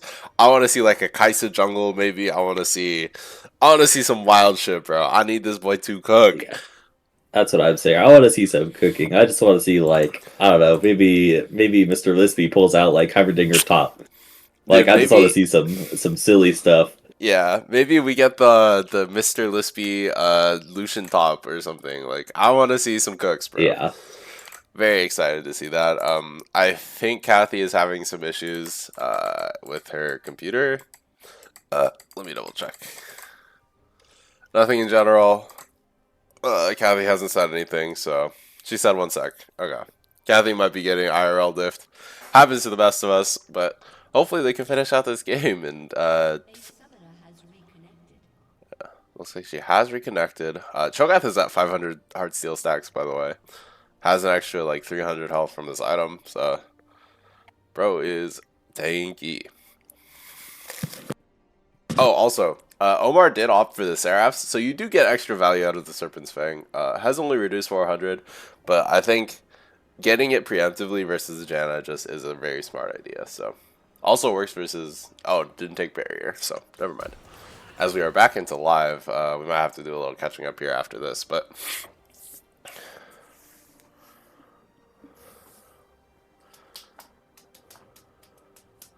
Oh, Kathy did go for PD. I do like this from them. Just getting a little extra kiting power. So Yeah, and like a call earlier, I think that was something that came up was like, oh, nobody builds Phantom Dancer, and then it's like, well, Ash still plays a little bit of Phantom Dancer. It's like one of the few one of the characters few. that even looks to build it. Ooh, ulti coming out from the gen. Could be a pick onto Draconic. They do manage to find a really nice pick onto Draconic and just getting a nice shutdown onto their team. It's probably nothing crazy, but And stepping up a little bit too far. yeah, could just be. I mean, I think Red Side does still need to try to close out this game safely. Haven't taken any inhibs, so Blue Team doesn't have like that huge influx of gold that's going to be into their pockets. Looks like Ali is just going to TP onto the map, just try to make sure that he has as much map pressure as possible. Kathy is getting in a base right before the dragon Fight has a bit of time left on it. I didn't put up the objective timers, but like, uh, is backing like a minute before. Breadside needs to play this fight really, really slow, so that way Kathy can get back onto the map. Try not to overforce your hand here, and just fight around the Elder when Kathy is there. As it looks like they are doing that. I like that from them. Q coming out does manage to tag up the Kane here. Ulti coming out from the Janna does manage to heal them up at least a little bit, as they still really need to contest this Elder. Ollie is so fucking fed, by the way. Holy shit, look at his HP bar. W coming out from the Kane. Oh my gosh, he just deletes him from half HP with the ultimate. Kha'Zix is just playing the edges of these fights so well. Is just sitting in the back, pressing W. Ulti coming out from Draconic does manage to tag up the Malphite. Flash or EW from the Kha'Zix does manage to pick him up. Kha'Zix is in the backline. Malzar picking up the Jhin. The Syndra is going to one-shot the Kha'Zix, but Q coming out from Ali and does manage to pump the Janna with Q, as it looks like it is going to be a very clean ace for the side of Draconic Flame. They're going to pick up the inhibs, and this should just be a really easy wrap from them. Yep. Should be able to close out the game here, as we are going to get into the next set of Fearless drafts. I think we'll be able to tell which side it is here in a second. But let's just make sure they hit the Nexus, not the Vlad. And it is going to be a clean game from Draconic Flame. If we were giving MVPs, I know my top laner looked really cool, but I want to give credit to Kathy for having an incredible Ashe game. Just hit a lot of consistent arrows and was doing a lot of work. All he did have, oh my gosh, this damage graph is disgusting. But I don't know. That's my opinion. Yeah, I do think Ash did a very good job at picking out players. As expected, the game went on long enough to where Lisby could just completely run the game on Cho'Gath. There was nobody to really handle him. Kane fell so far behind that he couldn't rely on Cho'Gath to just for his survivability, for his ability to play through the game. Yeah. And so ultimately, it did result in what is Blue Side's name? I forget what their team names are. Draconic Flame and Surgical Precision. Surgical Precision. Yeah, so it does end as, up with Surgical Precision falling out. as they are swapping sides here, it is going to be Surgical Precision on the red side. So it does end up. So let me do this real quick, as we need to get this swapped. Oh, wait, just do this, right? Switch sides? Absolutely. Does this work? Hold on.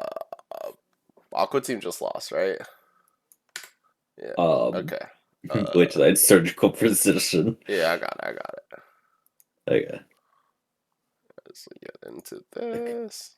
Yes, Aqua Team just lost. Okay, wait, hold on. I'm mastering Dean's roster tool right now. But we are going to get into draft, so I will swap over here in a second. Hold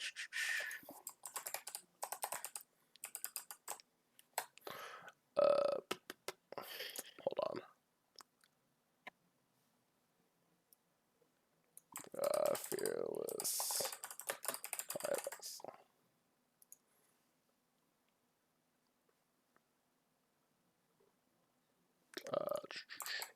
Hold on. I'm Okay, doing this way too slow. Yeah, you're okay.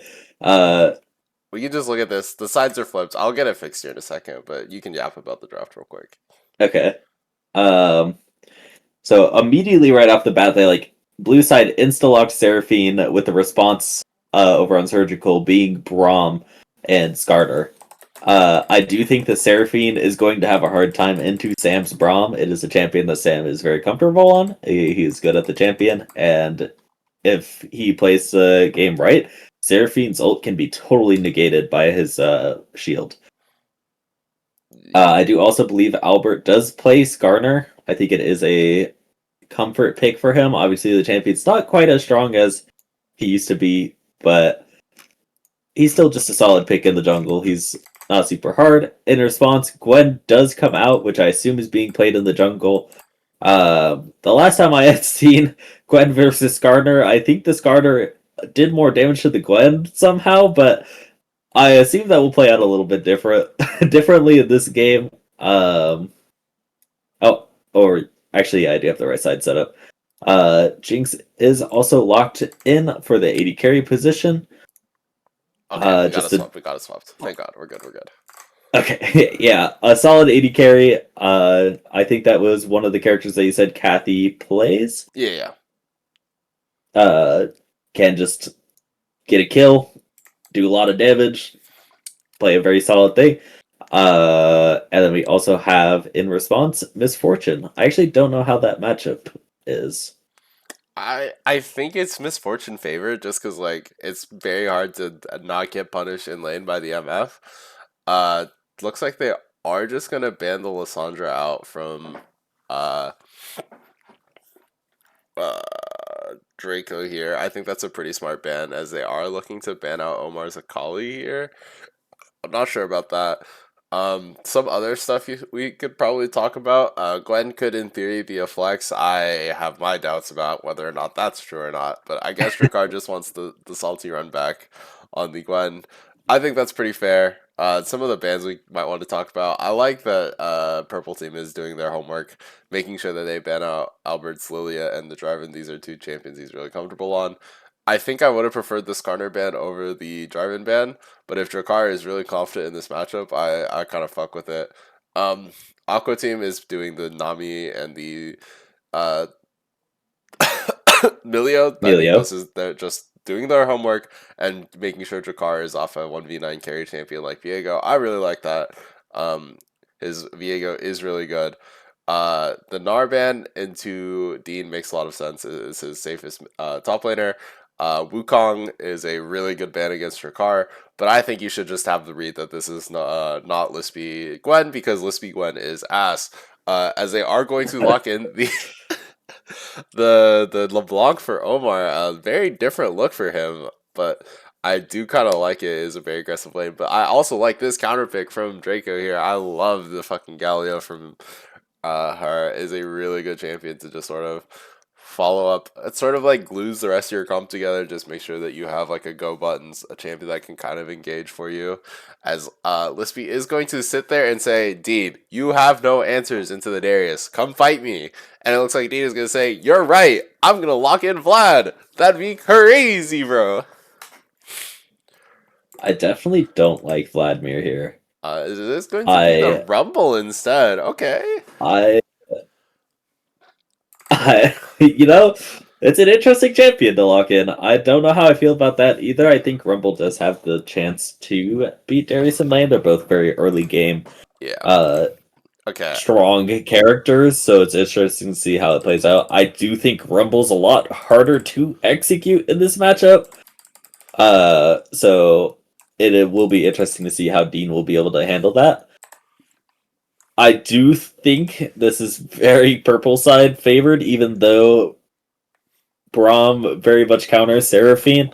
I think Yeah. Gwen being able to become immune, she's unaffected by MF ult, she's unaffected by Rumble ult. She gets a lot of value, she does a lot of damage to Skarner. Um, I think the power of Galio being able to just beat LeBlanc and Lane is very strong, while also getting extra value from his MR for both LeBlanc and Rumble. So the only damage threat being MF is not super threatening to him. Yeah. And Darius versus Rumble, I actually don't know how Darius plays out in this game, Can you look it but up? I I'm definitely curious. think Purple is still favored in this matchup. I think Jinx.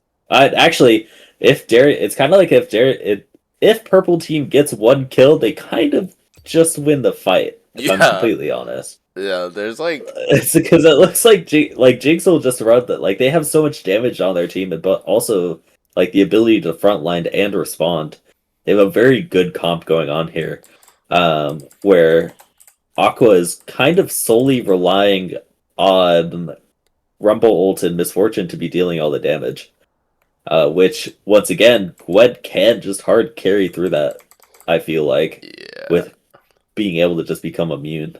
Yeah, definitely curious to see how the matchup goes this time. Hold on, as I need to update the assets once again. Yeah, I do think it is almost Drakkar really needs to get ahead on this squad. I think this character really needs a lot of presence or get a lot of gold and get rolling a lot faster. Uh, that being said, if anyone can execute on the Skarner, I think it is Albert. I think he's probably our best Skarner player who has played the champion super consistently. I think he has a pretty nasty Skarner, and hopefully he can perform on it. You can also drag people through the Rumble as the Skarner. I didn't talk about that, but hold on. I want to look up the. Okay, we Yeah. can also just check So the Rumble matchup if you guys statistically, forgot. Rumble versus Darius is Dean may have counterpicked himself, but once Really? again, these are also just statistics. So Well, yeah, wait, how bad is it? Rumble apparently has a 4% lower win, or not, my bad. He has a 46% win rate against Darius. That's crazy. So it does look like Dean may Vladimir at least would have had a better time, but it definitely looks like it's gonna be a rough matchup. And kind of like I said, I feel like Rumble's a lot harder mechanically to execute. So maybe I'm not giving Dean enough credit, but he may be cooked. Yeah, I don't know. I okay. I will make fun of Darius players to Kingdom Come, but like that champion. Okay, that champion is not super hard. It is a hard. The champion takes skill, but like it's not super hard. So I think I Ali could think definitely play it and I has think shown he can play. mechanically Darius is very simple to Yeah, execute in lane, and he's harder to execute in team fights. I agree. I But agree. in the 1v1, Darius is going to breeze this lane Yeah, probably. and Miracles can happen, but yeah, dude. Okay, I permaban Gwen because I fucking hate this character and playing versus it, but okay. I have this mental block when I am playing Gwen that I cannot simply just cannot execute on this character. So hopefully, Drakkar is a better player than I am. This champion is very strong in my opinion. You have so much damage. You're sort of just like a raw AP nuke, and like I don't think there's like a single champion in League of Legends that can out sustain or like out damage a Gwen at like level 16 with triple needles. Like it's just so yeah, hard to deal with this character in my opinion, especially I with the big immune. And I if Drakkar can execute with the Galio, I think it is a very rough spot for Aqua team to be in. I would like to mention if I say for like the saving grace, since we're kind of saying Draconic Legend is just better in this comp, I will say for surgical precision, if Sam is just better, I think he can completely flip the game on its head and make it like I think he can win this game for his team. I think it's very hard and it's a very hard ask for him, but I think he does have the potential to just play a really good interference and be able to win his team fights. I think it'll be hard, but I do think there is potential for that to work. Yeah, I mean, if a player can do it, I would bet on Sam as to be able to 1v9 a game like this. I think that you're right, though. The Braum Shield has so much value into champions like Gwen and Seraphine. I know I said there's not a whole lot of champions that can tank uh, the Gwen needles, but like if you can block some of them with the Braum, you can buy a lot of time for your champions. Maybe set up like with the Rumble, with the Skarner, and just try to get these like wombo combo team fights with the ultimate on the Braum. If anyone can do it, I believe in my boy Sam. Definitely, definitely not like a slam dunk for the side of Draconic Flame, but I would agree with you. I think Purple Team is really favored here. I think this is a really nice comp that they have set up for them. They have a lot of winning lanes. Galio with like a follow up ulti, try to like play disengage or engage, can be really flexible. Seraphine does sort of the same thing. Um, but yeah, very excited to see where they choose to go with this. Oh, I I definitely have. I definitely have said before, oh yeah, this team is so favored, there's no way they lose, and then they proceed to get absolutely stomped. So I'm definitely very interested to see how this will play out. We are into loading screen. Let me swap the capture real quick. As it is going to be the Ghost on the Gwen, uh, is looking to play super aggressive, or no? Gwen's typically, from my historical knowledge, they typically just look to full clear, try to get as much gold in their pockets as possible in the jungle, and then just try to 1v9 jungle skirmishes. So, very curious to see how well that plays out for them here, as we are slowly getting onto the map here. Nothing super interesting in terms of like itemization, or not itemization, runes. Galio went the phase rush instead of aftershock. Me personally, I think I would have preferred the aftershock here. Just a little bit of extra tankiness into the LeBlanc, but I think you could probably get away with not doing that if you really want to. So I do think you also want the aftershock just because of how much AoE there is on their team. You do want, like, if you're engaging, if you're ulting in, you want to be able to tank a little more of that, like, Rumble, a little more of that Misfortune ult. yeah, So you definitely get a little more out of being able to bring aftershock, in my opinion. But maybe there's an angle that I don't see with phase rush. also I do like Jakar recognizing that you do not need the potion in this matchup. Um, yeah, the you recognizing that this Garner doesn't really have that invade threat, so you can kind of greed your extra 50 gold. I really like this optimization from him. Um, yeah, I just think it's really solid from both junglers, knowing that you don't have to go for this little extra potion. As Jakar is going to go for a Raptor start here on Gwen. It is pretty common with your getting the max Q stacks. You should be able to get like a really nice Raptor clear. Yeah. Is also going to sequence straight into his Krugs, just really making sure that your camps are on cooldown faster so you can get through another cycle as soon as possible. So good stuff from both junglers, or good stuff from Jakar here, making sure that you optimize your clears as fast as possible for these full clear style junglers, while Albert is just doing the standard red buff and then look for the play, or red buff into the two side camps, and then could look for a level 3 gank here if you're feeling a little zesty, but you really don't have to if you don't want to. As Draco is taking a lot of damage here. Omar is playing these LeBlanc trades pretty decently.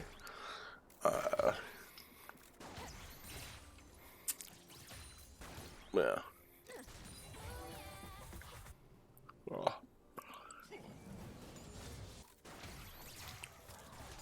Here's we are watching. Most junglers look for like the full clear here. Not much else is really happening. Yeah. Ali.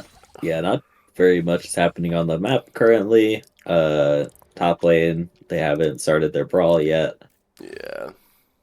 Junglers are just full clearing on opposite sides, so there's not really anything that's gonna happen there. They were just Card should be in a finishing lull his state. good W on Ali here. Is looking for the full trade here. Draco is dropping pretty low, has the ignite being ticked onto them. But does get ignited, does get flashed on, and Omar looking for the solo kill, does manage to pick up first blood, but Draco does manage to pick up the kill in return. So, not the worst spot to be in. Getting the null magic mantle out from the Galio really early. I would like to see a tankier build coming out from the Galio here. Getting that, the Sunfire item, Hollow Radiance, is that what it's called?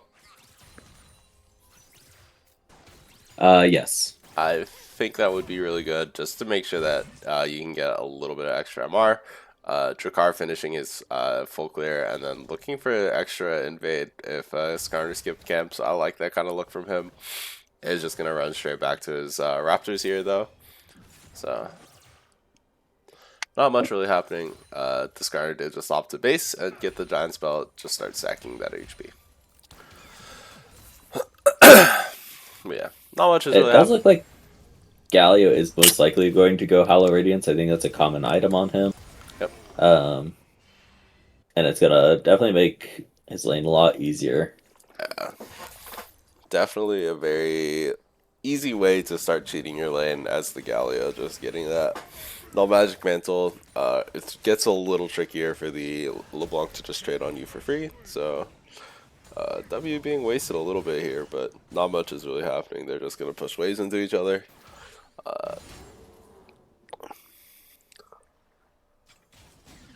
He is just looking to zone the Darius, or the Rumble off, but Rumble cannot play the game in this lane, unfortunately. yeah, is already down 10 So CS as well, so I that's a gap that's only going to get larger as time goes on. yeah. Looks like Draconic is looking for a very aggressive trade here, but Albert could potentially be here on the collapse. But yeah, this game state is really good for Gwen, by the way. Just having nothing happening and then being able to hit your camps for free, essentially, you are in a paradise right now as this Gwen. You just get your items for free. You don't really have to wait for anything or play for anything too crazy. Uh, it's just on track to finish the Snatcher's Tooth very, very early, so like, you don't give a fuck, dog. Okay, you are losing Dragon, but Chem Dragon is sort of useless. IMO, it's probably like the worst individual dragon. There's not much is really happening here. No camps for Jakar to take as well, so you are just gonna have to bite the bullet on this dragon loss though, but I don't think you really care that much. You're in a fine spot as the Gwen. Just play for your camps and just look for your level 6 power spike. All you're doing is looking to scale. Yep. And I think blue team does outscale them. Like, Jinx late game is always going to be better than MF late game. Does manage to get a pretty good trade onto Omar here, though. And the power of this null magic mantle and Galio just getting points in their abilities and just being able to box the LeBlanc is sort of showing its face here. Because LeBlanc really can't do much into the Galio as it is dropped super low. Gwen is going to be sequencing back into their bot side. The whole nothing ever changes. Looks like we are going to see the grubs are going to be spawning soon. I think blue team should really try to grab these grubs onto champions like the Galio, like the Darius, like the Gwen should be super useful here. Just being able to chip away at these towers. Even Jinx, like, you get grubs on Jinx, and like this champion can just end the game off of acing your team at 20 minutes randomly. So looks like Drakkar has dinged 6, so this is a really important timer for Gwen. You should be able to get this red buff, get back into base, and then rush towards these grubs as soon as humanly possible so you can try to fight.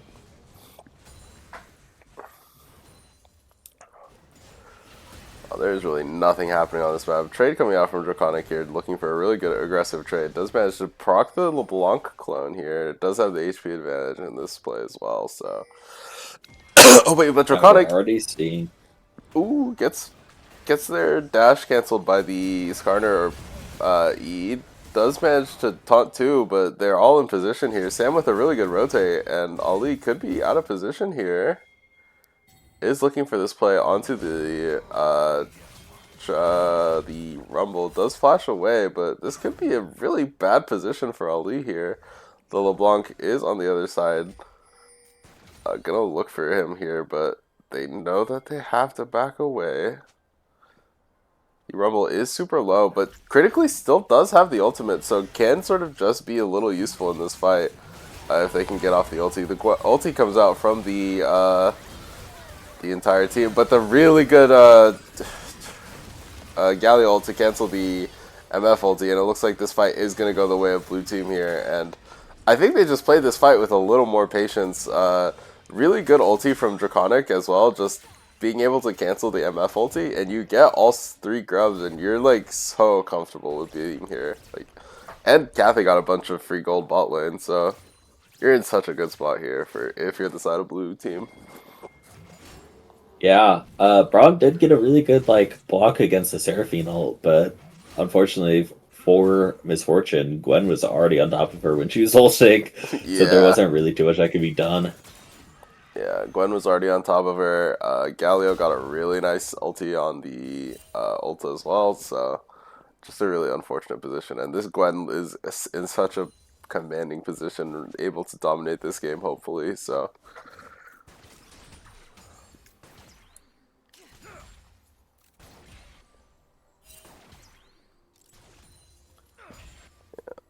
Oli does manage to have a pretty nice CS lead into Dean as well. So, it could be a play here onto the Seraphine, though. The LeBlanc is here. The ulti comes out from the Rom, does manage to get the Seraphine flash, but you can't get away from that much CC. But Braum did get the kill, so I think if you're a blue team, you're like kind of okay with that. LeBlanc not getting any kills is really good. Just trying to make sure that she can't really get any advantages. Good hook from Ali. Does manage to tag up Dean here, getting the passive proc, getting a lot of damage down. But other than that, not much is really happening on the map right now.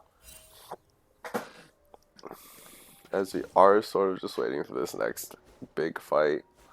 Galio doesn't have ulti, so maybe you try to look for like an aggressive play before that comes back up, but we'll see how that goes. He coming out from the Rumble. Not much is really happening. Little email coming out. He did have to burn the ulti on the wave so you could pick up some of those minions, but I don't know. Gwen has the Nashor's Tooth and is also looking to itemize Banshees here potentially. I don't I don't know about that. Just has the no magic Yeah, mantle. Could be a Merc Treads as well, to be fair. that is true. I feel like merch trends would make a little more sense. I don't think there's too much value she would get out of Banshees. Yeah. I think she definitely wants to just, I don't know what Gwen's build is right now, but It's just just to Nashor's go into just. like Lich Bane or something. Oh, okay, yeah, just right into her other damage item. Yeah. Looks like Drakkar is gonna try to start up this dragon here. Darius isn't in this area. Might have to vacate here. Galio did walk back mid lane. Drakkar has ultimate though. And Galio now has ultimate, so now they can really play this fight as aggressively as they want. Uh Red side might look for like a MF ulti angle though. Looks like they are going to go for it. Drakkar is managing to get this dragon. The smite does manage to come out, and it looks like there's no fight here to be had. They're going to try to go for it here. They are getting chunked out a little bit. The flash ulti comes out, does manage to connect onto the Seraphine. The ulti comes out, does manage to tag up the MF, but the Gwen should be able to go big here. Does manage to get off the triple needle and does get a lot of damage down, but the shutdown goes onto the Braum here again, and you're just in a really sad position. Kathy was just also able to free hit as the Jinx here, and this was just a really ugly fight from both sides, but I think it still goes in the favor of Draconic Flame just because you got the dragon and you got the extra gold, so I don't know. Yeah, the Infernal Dragon just giving them a little bit of extra damage. Braum getting the other kill is a little unfortunate. I mean, maybe he's going to become our damage king So, later in this game. I mean, he has been confirming all the kills. yeah. Kathy could be in a bit of danger here. Has no mana, but is just going to walk away here, so.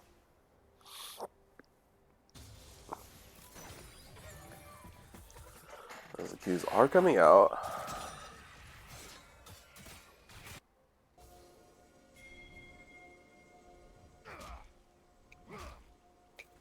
Looks like not much is really happening on the map. Drakkar did pick up the Merc Treads, does have double Amp Tome. Could be a Shadow Flame as well. I don't know if Lich Bane is super common. I think I saw it on Twitter somewhere, but I could be wrong about that. Twitter has been known to Shadow, lie. So, Shadow Flame makes a lot of sense on Gwen just because of its. Or does it still give the true damage amp? yeah, it does. It's like you Yeah, get. just because I like the true damage amp and the magic damage amp. Like, it's a crazy item on her. Yeah, looks like Albert could be going for a gank here. Taunt coming out from Draco here. Does E out. The stun does not manage to connect from the Galio, or from the Skarner. Slows are tagging up the Galio here. Does flash to break the chain, and it looks like that should be the play is over. Drakkar is looking for an invade here, so not much else is to be obtained, though. Doesn't manage to get the Raptor steal, but I mean, if you're Drakkar, you're so chilling. You have like 30 CS up on this Skarner, and you're just. I feel like you're in paradise, bro. Like, you're Gwen, You're scaling for free. You have so much extra gold. Ali is playing a little bully here. Looking for the Skarner in his own jungle. The ulti coming out from the Rumble, but does not have the Oh, Gwen out of the Shroud, but it does manage to kill the Darius because Darius is not immune, Gwen is. But look at this Gwen damage, just ripping through the enemy team with the needles. Ulti coming out from the Seraphine here, looking for a very aggressive trade. Kathy could go very big here. The MF ult doesn't manage to really do much into the Jinx, and it looks like it should just be a really easy kill for Kathy. Getting the excited, getting the lethal tempo up, and 1-for-0, and Braum getting the shutdown taken onto the Jinx. You don't want to see that. So, well played from the side of Draconic Flame. They're using their gold very well, and I feel like it's just another draft diff, to be honest. Like, this yeah, Gwen is this just is gonna be running through their this is a team. very scary game if you're surgical precision Yeah. because Jinx now has a gold lead. Gwen is the last person you want getting ahead right now, Ooh, Kathy's going and very she is aggressive five here. one. Does manage to get the root and does manage to get the kill here, just walking him down. She could be able to trade the kill or kite this kill, but nope, Skarner just throws the rock and says no. But honestly, getting the kill onto the Jinx and then giving your shutdown to the Skarner isn't the worst spot to be as Draconic Flame here. Definitely agree. As Oh, both the damage carries from Draconic Flame are so far ahead. This is like a dream scenario. The Darius just had to have prio and walk towards the Gwen sometimes. So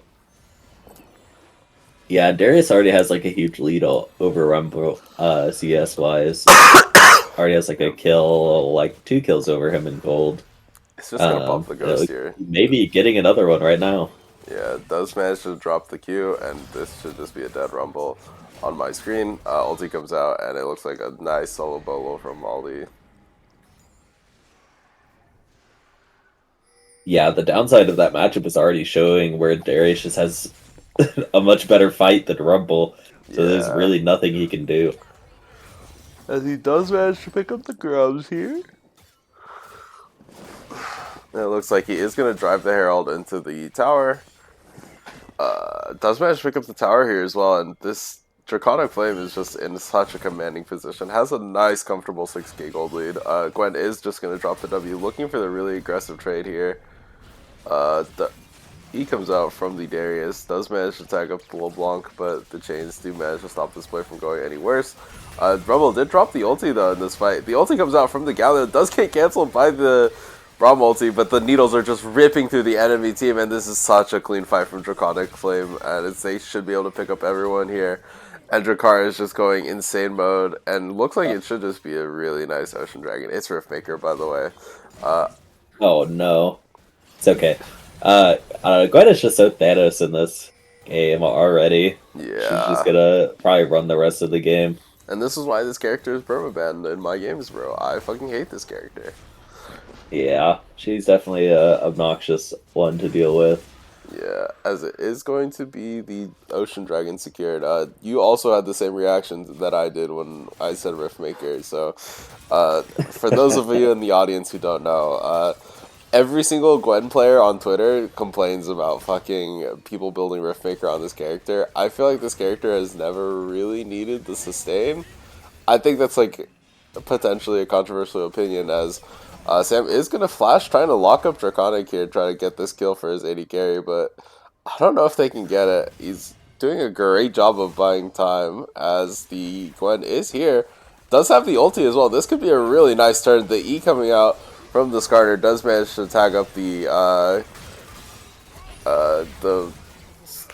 Galio, but the Gwen with the ulti is just about to rip through their entire team. Has the Q proc as well, the 4 proc. Has the needles and just is going to town on the enemy team, cutting them to ribbons, bro. As Drakkar should just be able to win this game by himself, bro. Yeah, Gwen is Thanos. There's Yeah, nothing really to else to say about that. I yeah, will say in the Riftmaker argument in that last fight that they just had Gwen had Shadow Flame or something else, it probably would have only took one snip to kill both both people yeah, instead of two. So I definitely think Riftmaker is still probably troll on that character. yeah.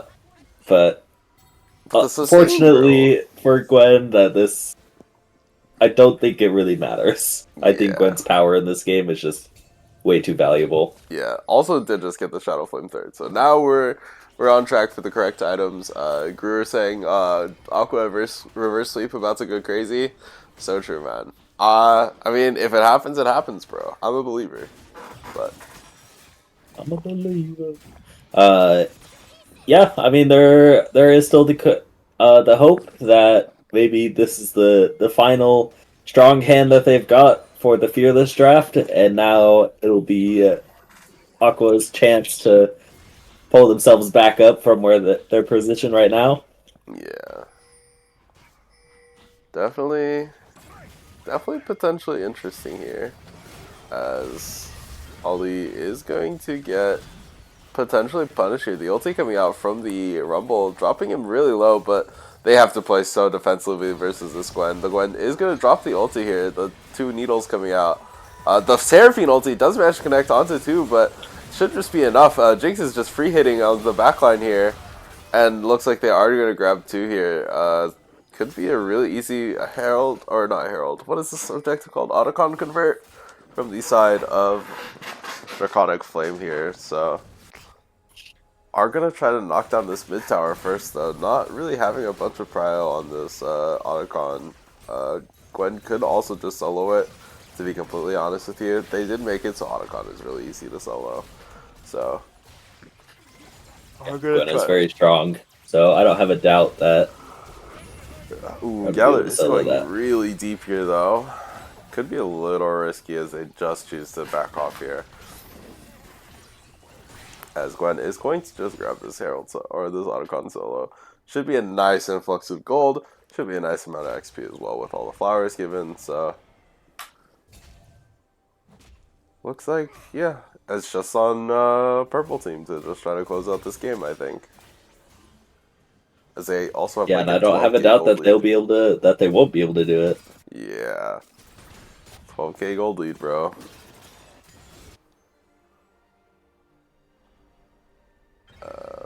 Not much else is really happening. Dragon's coming up soon. It'll be the third Drake for purple if they get it. Yeah. It does look like the soul is Ocean Drake, which it will be horrendous for Aqua Team to have to deal with. Yeah, imagining a Gwen with Ocean Soul, I'm vomiting in my mouth right now. I'd rather not. But It's definitely not Aqua favored. yeah, it's only a Silver Augment in Arena, so surely it can't be that bad, right? Yeah. But looks like they are just in position for this dragon, just trying to make sure that they have 5 people here. Rumble is looking for a TP here. Draco is looking for a really aggressive top play, but I don't know. Red team just really cannot do anything. The Rumble is here, but how much can they really get? They do just have to make a play. I mean, if they let purple have everything, they just will never win. So they have to do something. Yeah. It's Looks like definitely they, a hard position to be in. yeah. Looks like they are just gonna go for these the Ocean Drake here. So looks like they are just gonna give it. I mean, there's really nothing they can do. It's so rough for the side of Aqua team as they are just gonna have to clear these waves and pray, brother. Maybe Aqua Team is just doing us a solid so we can go to bed sooner, you know? They want to make sure that we don't go to 5 games. It looks like the MF is going to be caught under tower here. They're just going to obliterate this tower. And this should just be... Honestly, they could end off this completely. They probably could. Rumble is going to They ulti the wave, probably though, could. making sure that they don't manage to grab this tower. Gwen is looking for the Skarner here. They do manage to pick him up, and the Gwen is going to go legendary. Still has the ult. Still has the ghost as well. Bro can play as recklessly as he wants and probably win this fight. They are just going to knock down this tower. Gwen's dropping the W. Gwen is in fact immune here, as Rumble is going to try to go for this flame spitter here. But We do have his fortune up as a last resort, hopefully being able to Press R, clear the wave. chunk the wave down. Yeah. Looks like they are just going to try to clear the wave here with the MF ulti, but Gwen has already done so much damage to these towers. Seraphine heal is going to come out here, but not much is really happening. You're also seeing a bit of the grubs value, by the way. Like, I don't know if that was pointed out earlier, but having so much extra tower siege on the grubs, only getting a nice double E here, though. The ulti from the Galio coming out, the Seraphine ult over the top here does manage to tag up the Skarner, and this should just be a really free kill here.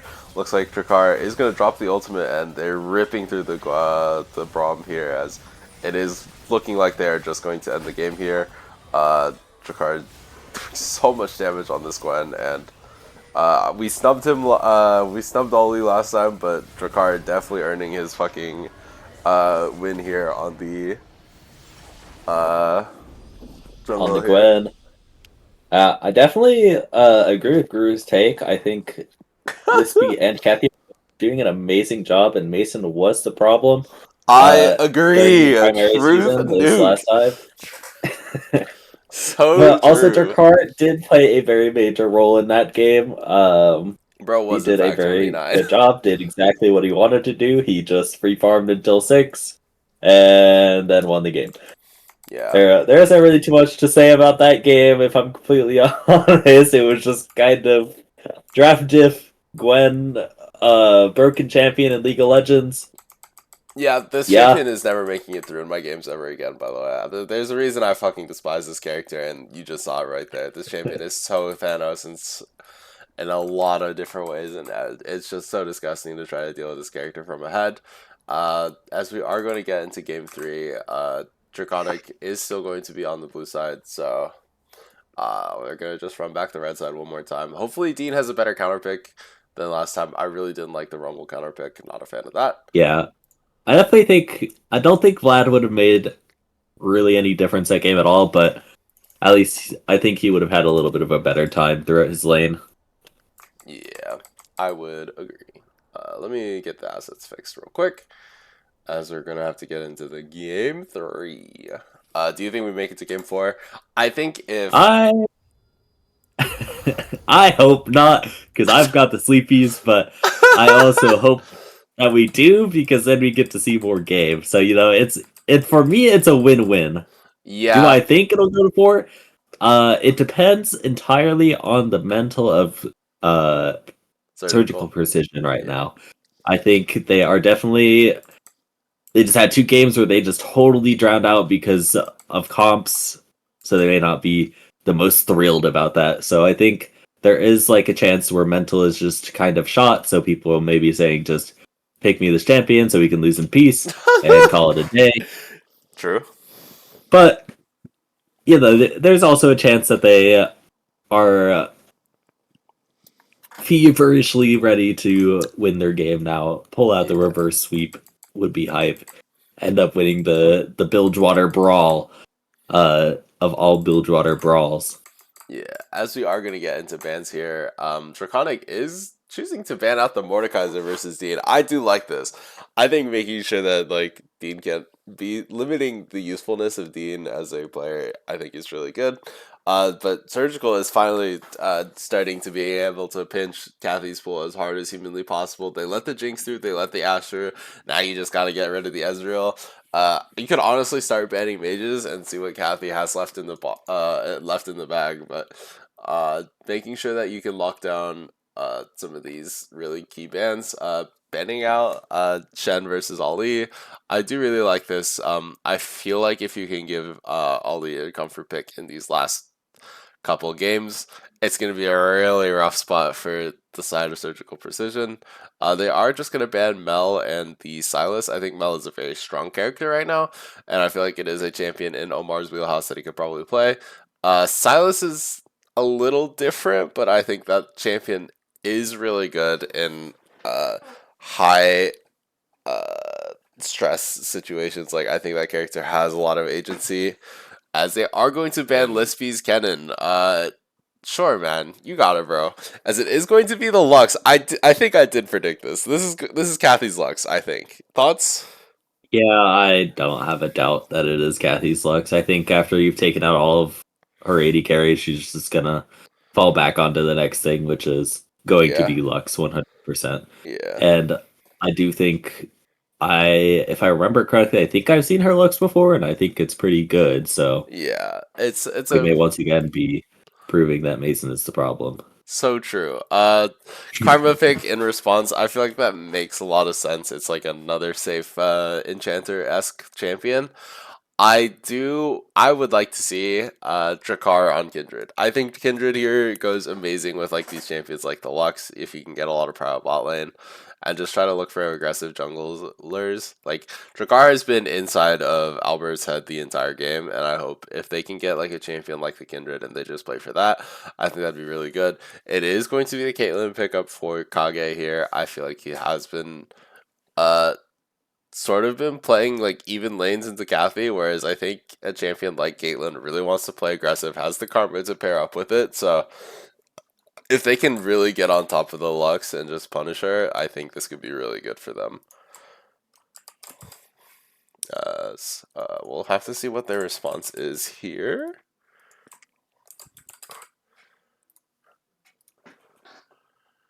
Karma, as it is going to be a Sivir lock-in. This could be Lux support then. Honestly, they could flex here. Like, could be Lux support, could be Lux mid. Still a lot of options here. I guess it could be Lux support and then Kathy 80 carry on Sivir. I think this would be her first time playing Sivir, as it is going to be the Nefiri lock-in for Drakkar here. I do love this Nefiri character. I think she's still pretty good if you're really talented at the game, and I think this champion does offer a lot of agency, so I'm really excited to see how well you can pull it off. So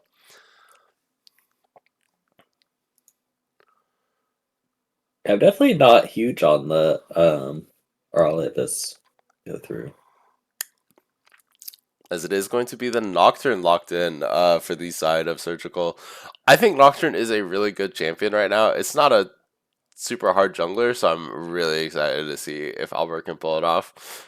It's a really I good do also champion, but continue. think Nocturne was one of the champions that, like, when Nefiri was pick or ban, was like a big counter pick for Nefiri. So that may Yeah, be some reason behind the yeah. options.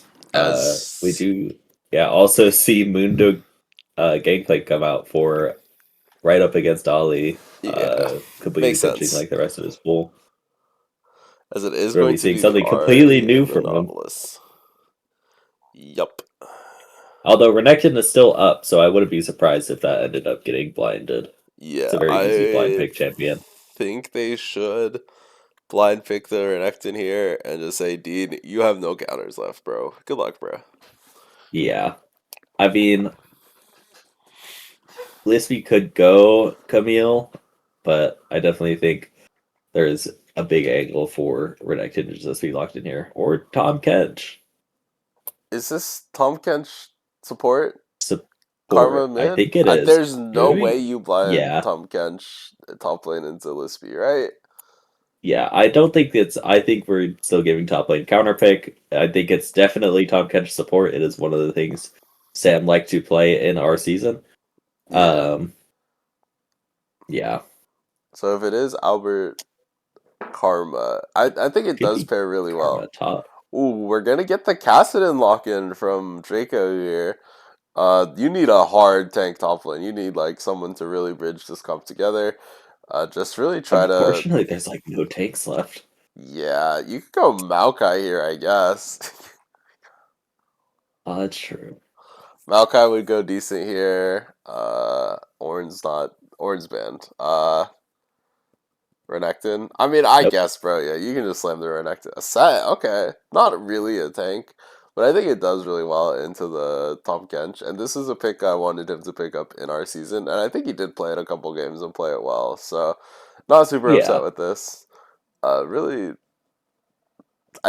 okay. I will say I think Aqua Team's draft is a little bit better. You know, I do like their draft a little bit better, but if these two assassins like Nefiri Kassadin can get off the ground, I feel like you're so chilling. yeah, I definitely agree. I'm also not 100% sure how I feel about locking Sivir into Caitlyn. Maybe that Yeah. matchup's better for Sivir than I think it is. But I was definitely like, if I'm playing AD carry here, I definitely like the Lux into Caitlyn matchup over the Sivir into Caitlyn. Yeah, as it is gonna be Dean Yone. Okay, I'm interested to see where this goes. Weave me a tale, Mr. Jones. I want to see where this goes. But I will say huge favor in points in terms of Team Aqua. This mid jungle synergy is non-existent on the side of purple team. These two champions do nothing together. I'm sorry, bro.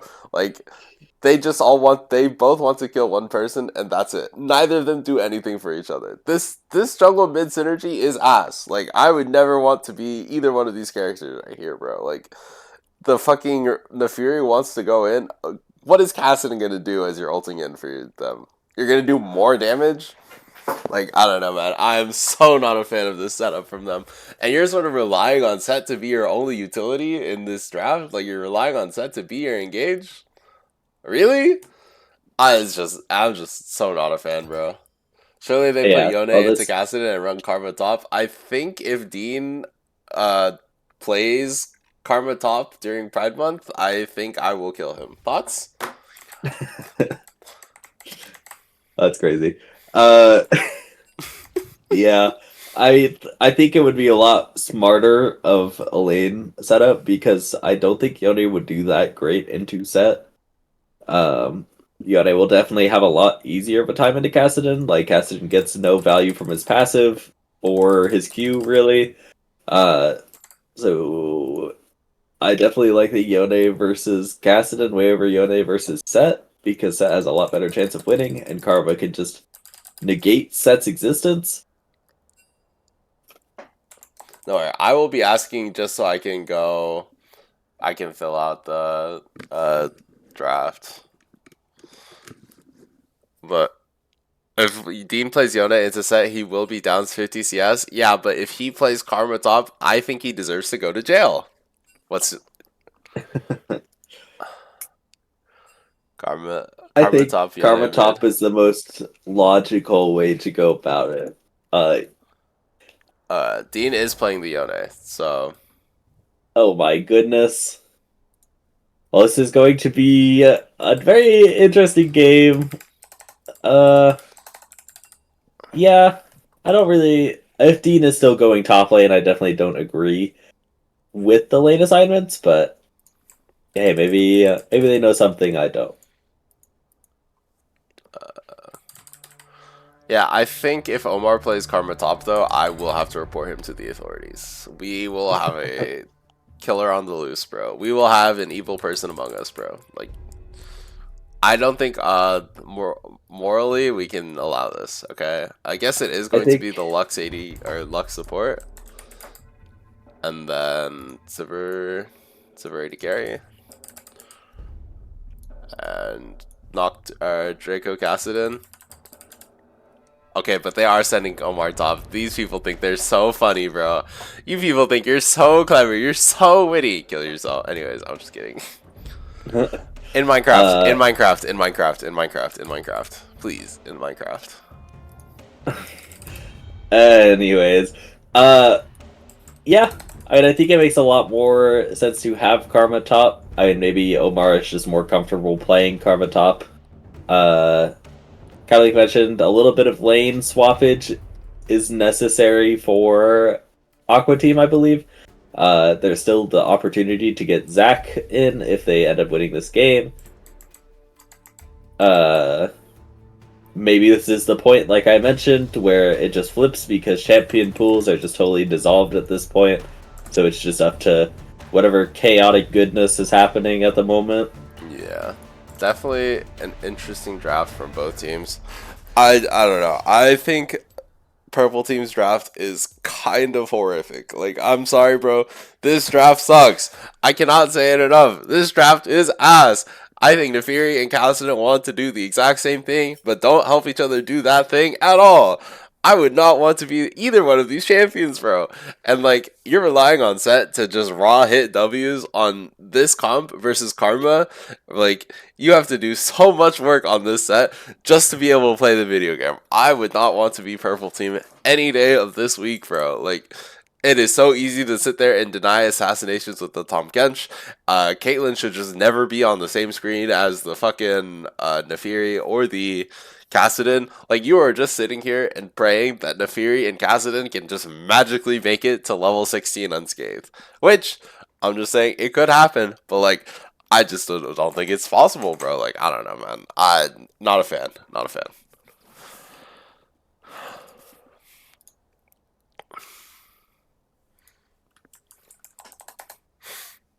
Yeah, and they're just trying to keep it interesting. They don't want it to be over already. Or maybe they're just gonna absolutely destroy this game. There is the potential for that to happen. Maybe Cassidon explodes Dean's house or something. I don't Yeah, know. Kassadin is sending the assassins after me and Dean, bro. Like, it's over, bro. Like, who knows? God, it's gonna be a very interesting game three here. Honestly though, I think if there is a okay, obviously they have to turn it at this point, but I think this is the draft for Aqua Team to really turn it around on them. Like, clearly, I think Draconic Flame is a little too deep in the sauce, and I don't think this draft is anything approaching good. So if you're gonna take a game off this team, I think you should. It should be this one. You should look for this one. Yeah. As we are about to be loading into game.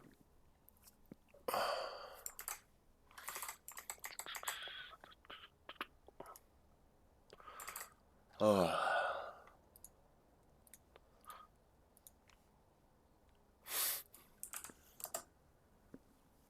Honestly, though, if Drakkar just picked the Ivern here, I would be so chill with their draft. But Ivern mid. yeah, bro, fuck it, bro. It'd definitely be a little silly, a little interesting.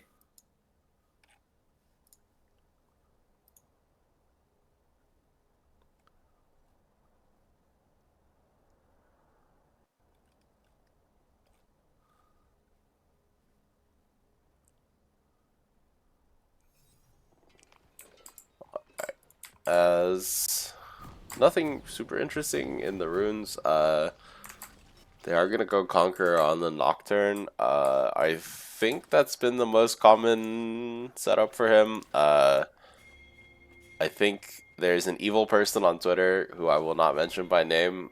Did release a Nocturne guide and said that you should go Conqueror over Lethal Tempo and build like Navori quick, not Navori, Yuntal because it's like the most stat efficient attack speed item in the game. I guess, bro. I mean, I think the item is really good right now, so I would not be surprised if that's the build you go for. But I think Conqueror just has a little more utility with like the sustain. Oh, it is gonna be Omar Yone. Okay. I guess Dean just lied. Oh no, he said I'm playing it, and then the last thing I asked was who was playing Karma. So he did not lie. I just cannot read. There we go. Fair enough. So I guess Dean is going to jail after Yeah, this set of if he games. loses this, I think I will boot up the. What can I say on Twitch? Okay, I will put him in a prison. There we go. Well, That's we'll crazy. put it that.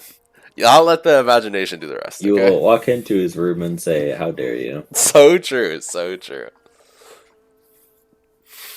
As yeah, Ollie does have the ghost on the set here, so it's going to be the Omar Yone though. That's pretty hype. I don't think we've seen him play a Yone. I think this is his first time Yone in the bag, but see if he has it in Off the his bag, you mages. know? Both junglers are just starting bot side here. Drakkar is going to start the Raptors here, making sure he has a nice full sequence. He knows that the Nocturne is also going to try to full clear, so is just going to set up to mirror his full clear and then potentially just match the first gank. So I like the setup from Drakkar. Makes a lot of sense just knowing how the enemy jungler wants to play. So W is coming out from Sam S here, looking to play super aggressive here. They're getting a really nice trade onto Kathy here and getting a nice chunk. Ollie with a really nice stun though onto the Karma here. just playing super aggressively with the set, getting a nice trade off. Shakar is going to be sequencing up on his clear.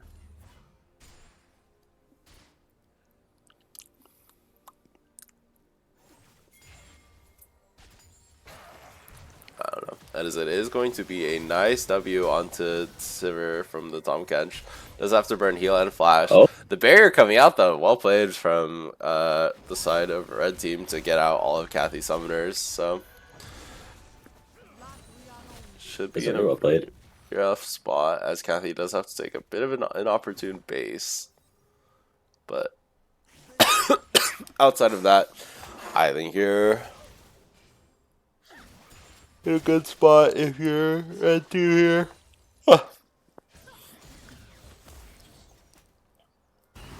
That rage disadvantage already kind of showing a little bit on the bot side. The weakness of having Sivir early game is already showing a little bit because Tahm Kench is a very strong champion to have to lane against, and you Good want to stun have damage from against him. Ali, but Nocturne is here as well.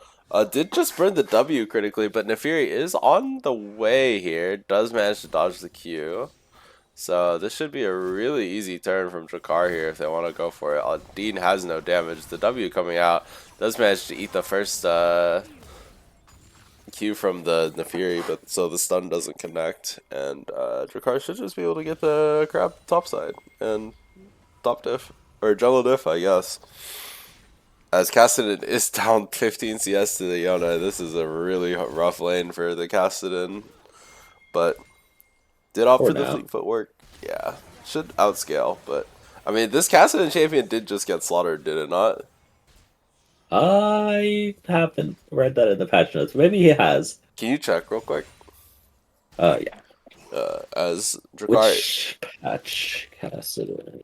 yeah, as Drakar is just doing the thing where you get the crab and then you go back to your bot camp. So this is really standard jungle pathing shit. Like, you get this clear off and then you base, you get like pickaxe plus like an extra longsword, and you feel so good as the Fury.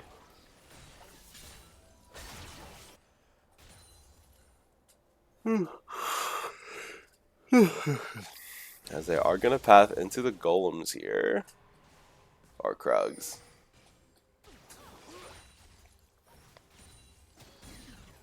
It doesn't look like they slaughtered him. I don't think. Maybe these aren't up to date. Wait, which patch notes are you on? 419, Oh. 1419. Let me look at the patch notes.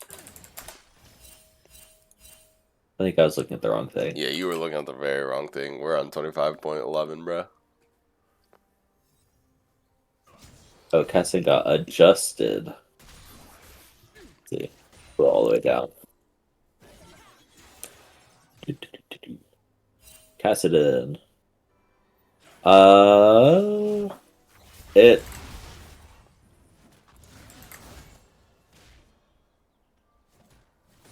They also nerfed Roa, which hurts Cass. I'm pretty sure they also like Giga slaughtered the champion. I'm not entirely sure though. It looks like they buffed him. They increased his base armor, Oh, his E damage, and his R scales harder off of AP. That's what that looks like. Bonus stat. Oh, I see. Okay, this is max damage. I may be having a reading comprehension problem. oh yeah. Okay, so they nerfed his R a lot, but gave him like more armor scaling and or more base armor, not scaling actually, and slightly more damage. So they did like kind of slaughter his ultimate damage by a pretty hefty chunk of AP.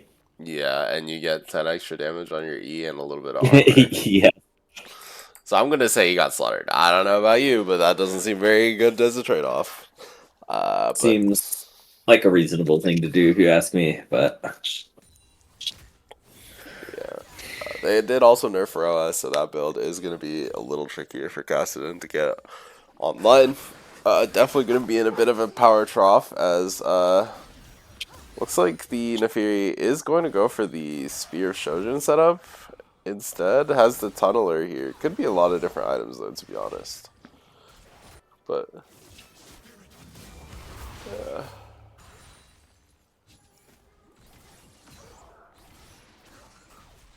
As,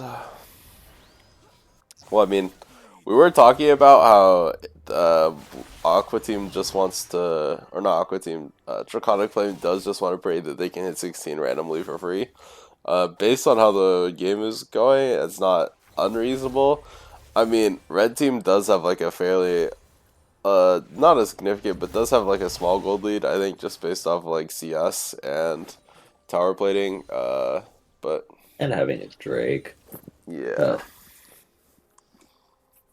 But I mean, really, I think it comes down to what the Grubs fight is going to look like. Yeah, I would agree. Uh, I do think if anything is going to happen, it's going to happen there. No kills Uh-huh. have happened on either side, and that's the point where I think either side will get the lead that they need to Yeah, push themselves to a victory.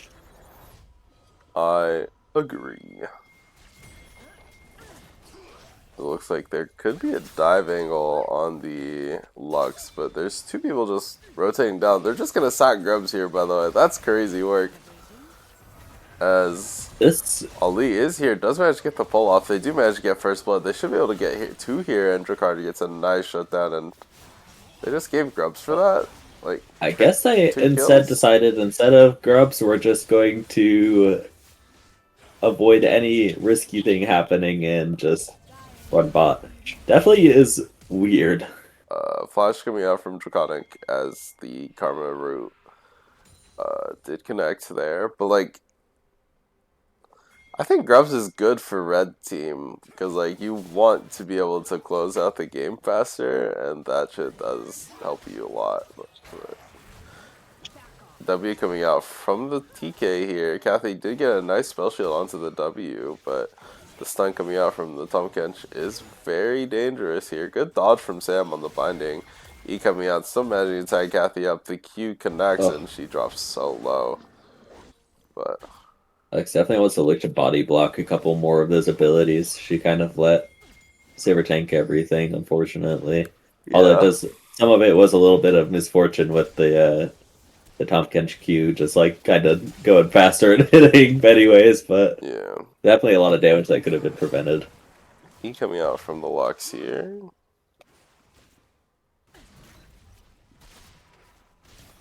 Caitlyn is getting a lot of plate money, so looking for aggressive trade from Jeremy, but E comes out, or Q comes out, but doesn't manage to connect as.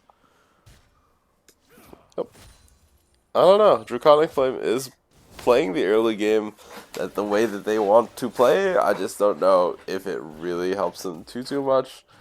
They are just conceding everything and just trying to get uh, as much gold into their laners as possible. As they have opted to swap the Kassadin into the top lane and just let the Kassadin lane versus the Karma, which I think makes a lot of sense. Ulti coming out from the Sivir just to make sure that they don't die to the Yone. The flash comes out from the Lux, does not manage to dodge the Caitlyn R, so does go down here. And first kill going over to the side of Team Aqua, or Aqua Team. As the Kassadin is sort of just getting free plates though, top side. Yeah, this is sort of my issue with this comp though, like, who on this team is going to be starting these fights for Draconic Flame? Fortunately, they are just kind of relying on set to be able to Yeah. do anything.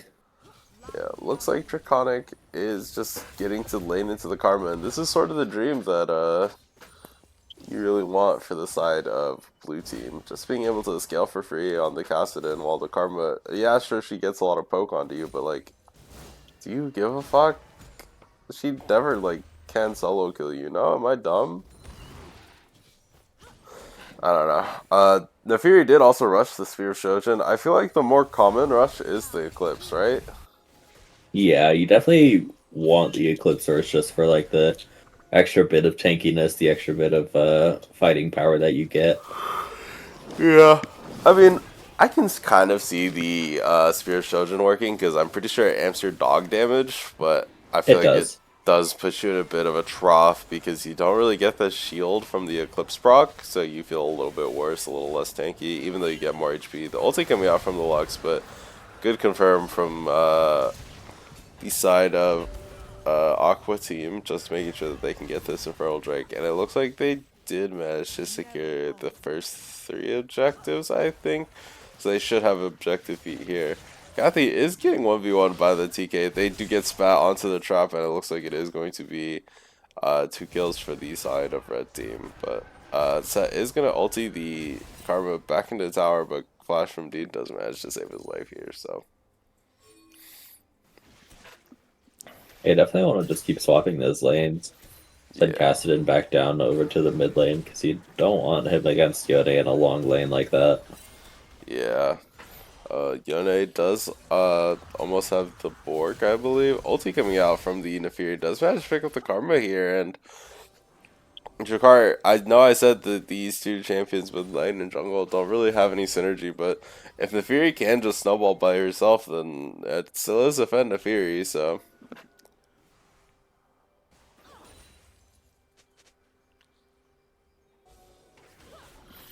Yeah. Definitely a bit of a slower game. Not much has really been forced out. Kill feeds has gone over to the blue side. So, next tower, I believe, should confirm feats. I think it's gonna be a little tricky because red side has more less damaged towers than blue side. So, they really just gotta rely on like one good pick, and then they might be able to get a tower. Whereas blue team doesn't have any grubs, so it might take them a little longer and give them more margin for error. So.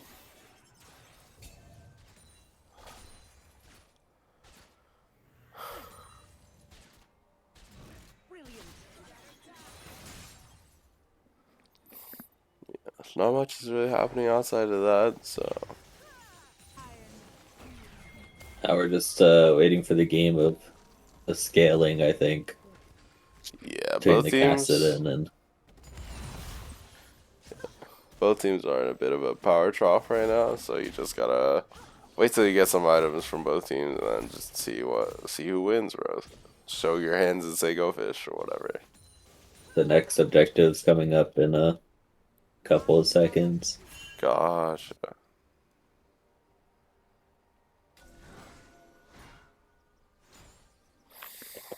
Yeah, we're sort of just chilling doing nothing, bro. I mean, to be fair, chilling doing nothing I think is good for the side of Draconic Flame. You do want this Cassidy to get online as soon as possible. Just try to get level 16, so. It does also look like they've got a little bit of like a level lead. Yeah.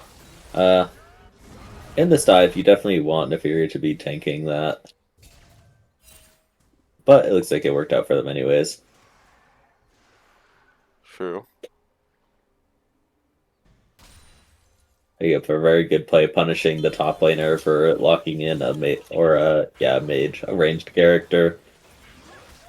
Setting jungle top, just diving.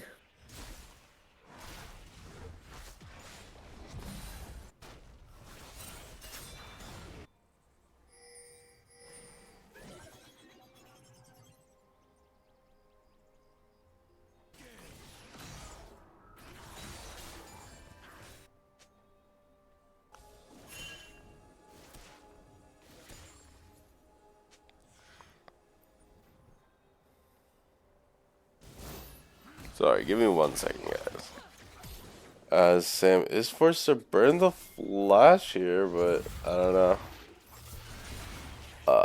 Neither team has picked up the feats yet, so it is really just going to be next tower who determines it. So curious to see who can manage to grab these towers, though, as the Ornhorn... Oh, Ornhorn? I don't know what I'm saying, bro. the Ornhorn? I don't know. I hallucinated an Ornhorn right there for some reason. I'm Okay. legitimately stroking out. I smell toast, bro. I don't know what to tell you, man. Yeah.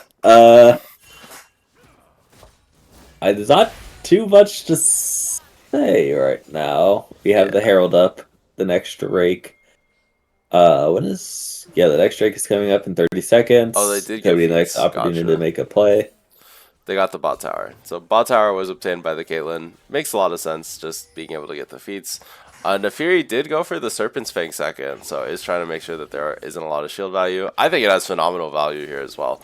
The Tahm Kench, the Yone, the Karma all have shields, so this makes a lot of sense. This is a dragon that they really want to contest from the side of blue team. Yone is going to get in for a really nice trade here, though. Ollie is looking for a kill. They just can't start anything with this comp, though. He's just running at them, gets the stun, gets the W off, gets the dunk onto two people, but, like, you just can't really do much. He gets kited. Nefiri did manage to pick up the kill, though, or the dragon, and they're looking to start this fight. The Nocturne ulting onto the backline does ulti back onto the Nefiri, and, like, you saw the power of this draft. Like, this draft just doesn't do anything. Like, how are you expected to start fights ever, bro? I also think that fight was a 4v5. I think Set got a Yeah, really good look there. I think had Cassidy been there, that could have been a wipe on the side of Draconic Legend. yeah, as ulti coming out. But Draco does manage to pick up a decent amount of tower damage too, so I don't know. Maybe if That was awesome. Draco I mean, they figures still it get out. Dragon. Yeah. They didn't get any kills, but did manage to get a dragon, so I think they're in a bit of a more comfortable spot. Being able to deny soul point also could be really big, so.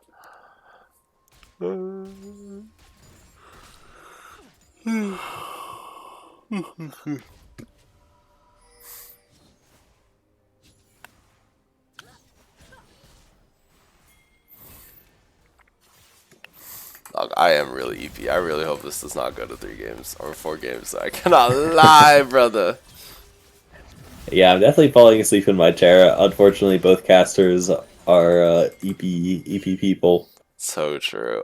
Dude, I It's think kind my of working out against our favor right yeah, now, I think but my sleep schedule was perfectly aligned for this to be completely dog shit for me. But like, whatever, man.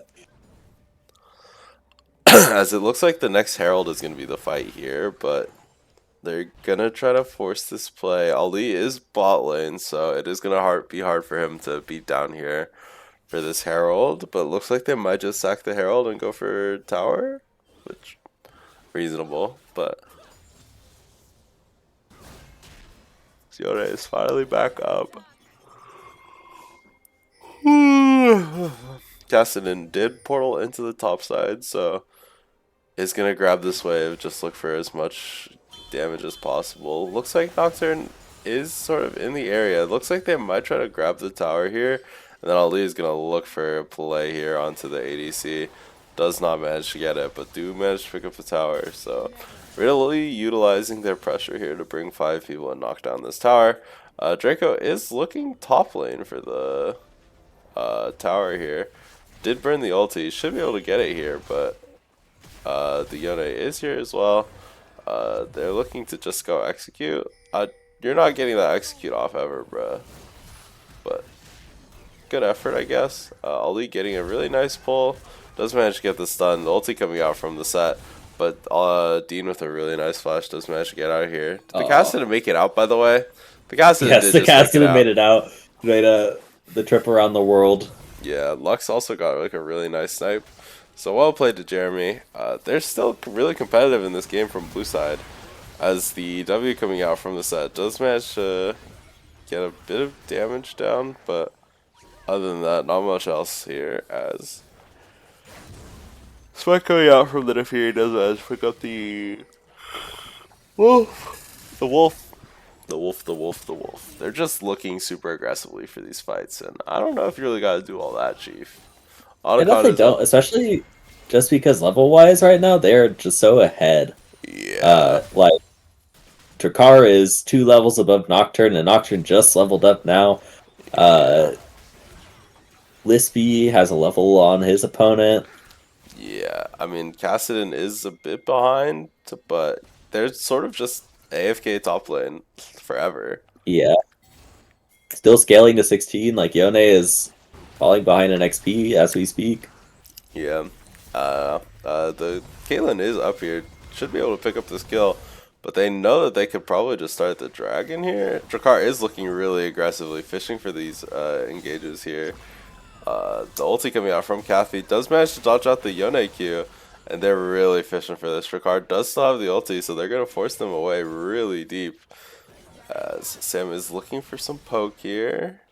But they're just playing this dance really slowly, and Draconic is able to just sit in the side lane and just try to force the tower here. TP is going to come out from the Karma here. It should be here in time. Samas does manage to get tagged up by the set. The set is going to dunk the Yone back into his team, but the ulti coming out from the Nocturne could be a really good fight here. The Drakkar does manage to get the W off to try to live here.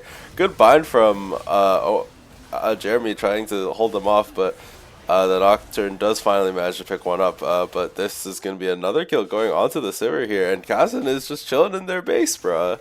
Does manage to get out with the Hex Gate, so should be okay here. They do manage to grab this dragon as well, so despite what I said just won about a the dragon, 4v5 while yeah, Cassidy was split pushing.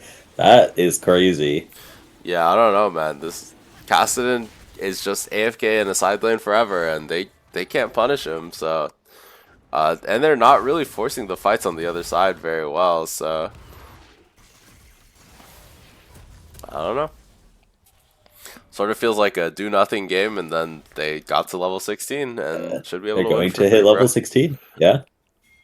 They It's are crazy. going to hit the goal that they are reaching for. Yeah, it's just so crazy that the Nocturne hasn't been able to force more objectives here. Like, if you have so much prile from the Yone, from the Karma, shouldn't you be able to get more done with this Nocturne? And I feel like he just really has not been able to do that. So, And I do believe Albert's champion has been very heavily pinched already. yeah, So this may be a champion he's just locking in because he's like, well, I don't got many other options. Like, yeah. I've definitely locked Nocturne in because I had nothing better to pick Yeah, before, oh so my gosh, Draco is destroying these health bars. The ulti coming out from the Lux does manage to connect onto the Caitlyn, and this fucking Fury is about to go crazy mode. A kill picked up for Kathy here as they do manage to find Sam S, and the Karma is just getting there's rocked in just these side lanes. So, nothing that Karma is going to be able to do against Cassidy at this point. A little yeah, bit of gold being pushed into him now, and he's one level off of his peak. He's yeah. about to just totally be able to run this game. And they're already winning. They're almost like even the last 4v5 they almost won. So what's gonna happen once Cassidy starts showing up? Yeah. Siona is going to look for the Cassid in here. The Nocturne does manage to connect, and two ultis being burned. They do manage to get the shutdown onto the Cassidin, but you also get the autocon from the side of blue team here, so I don't know. I think you're saying worth it here, the Cassidin. I also feel like their lane assignments have been kind of bad. Don't they want the Yone into the Cassidin here at all times? Yes, definitely. I think for the most part they've been trying to fight around the objectives though, so Cassidy's just been able to play sides. And Yeah, so it's you kind of like a should. desperate attempt to play up. Shouldn't you be able to win the fight 4v4 because you have Nocturne? I think Nocturne is behind. Yeah, I guess. If the Nocturne is like a little bit ahead, I feel like this game is so different. But ulti coming out from the Lux, and Dean might just be dead here. And another kill going on to this Nefiri champion. And this could have been us in playoff speed, but Dean hates us. So,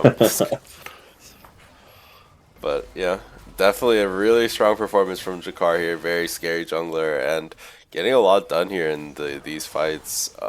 Has so much damage onto the enemy team. So.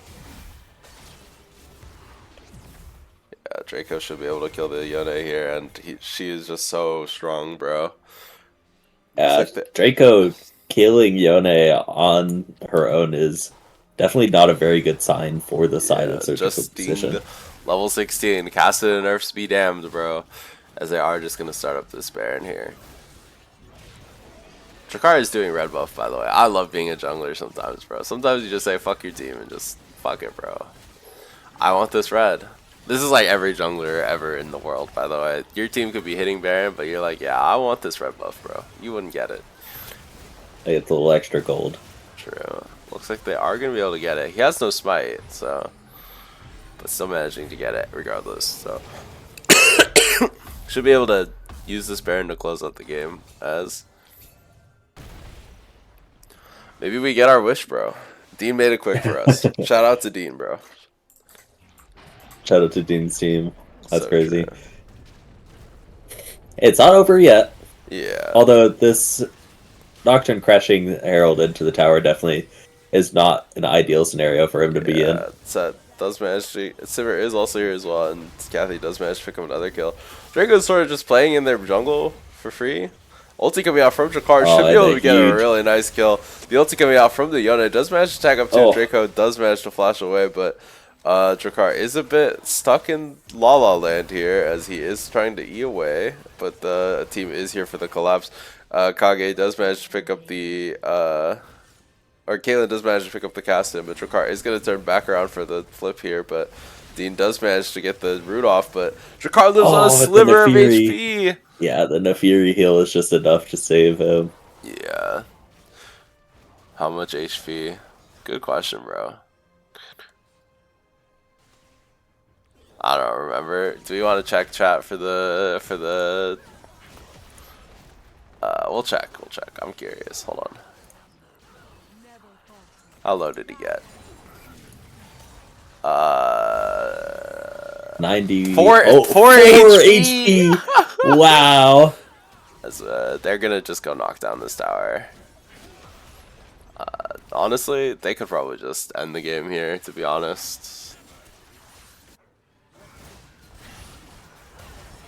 As a really nice bind coming out, Drakkar pressing W does manage to dodge out the Yone. And the ulti coming out from the Nefiri might be able to pick one. A really good dodge on that Q, by the way. I want to shout him out there. It does go down here, but Ollie is here. The Lux does manage to bind two of them. Sivir is able to walk over here, throws the Q, but I don't think it really does anything. It's definitely Blueside has to be a little bit careful here because they could throw a game. Yeah. This is anybody's game still. Lux does flash into the W. Anyone's game is a bit of a reach, but It is a bit of a reach. yeah, they should just be able One to can knock down cope. this inhib, and I don't know, man. They're just sort of getting dismantled by the Nefiri in this set, bro. I don't know.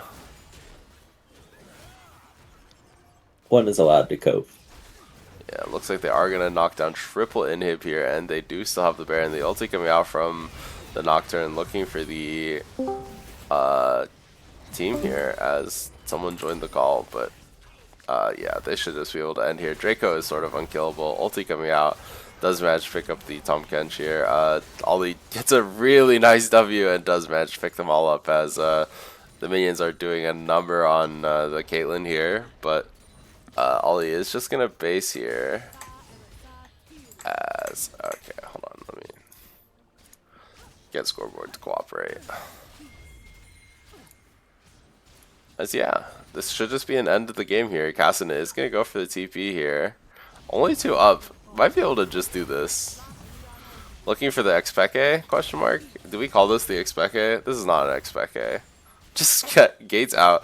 It could be Ali's turn here. Drakkar could also go for this too. This is a very funny way to try to end the game. I think you should go for the funny way instead of going for the group mid and end, but I think if it's anybody's game becomes a little bit less of a reach if they start feeding them gold one by one. yeah.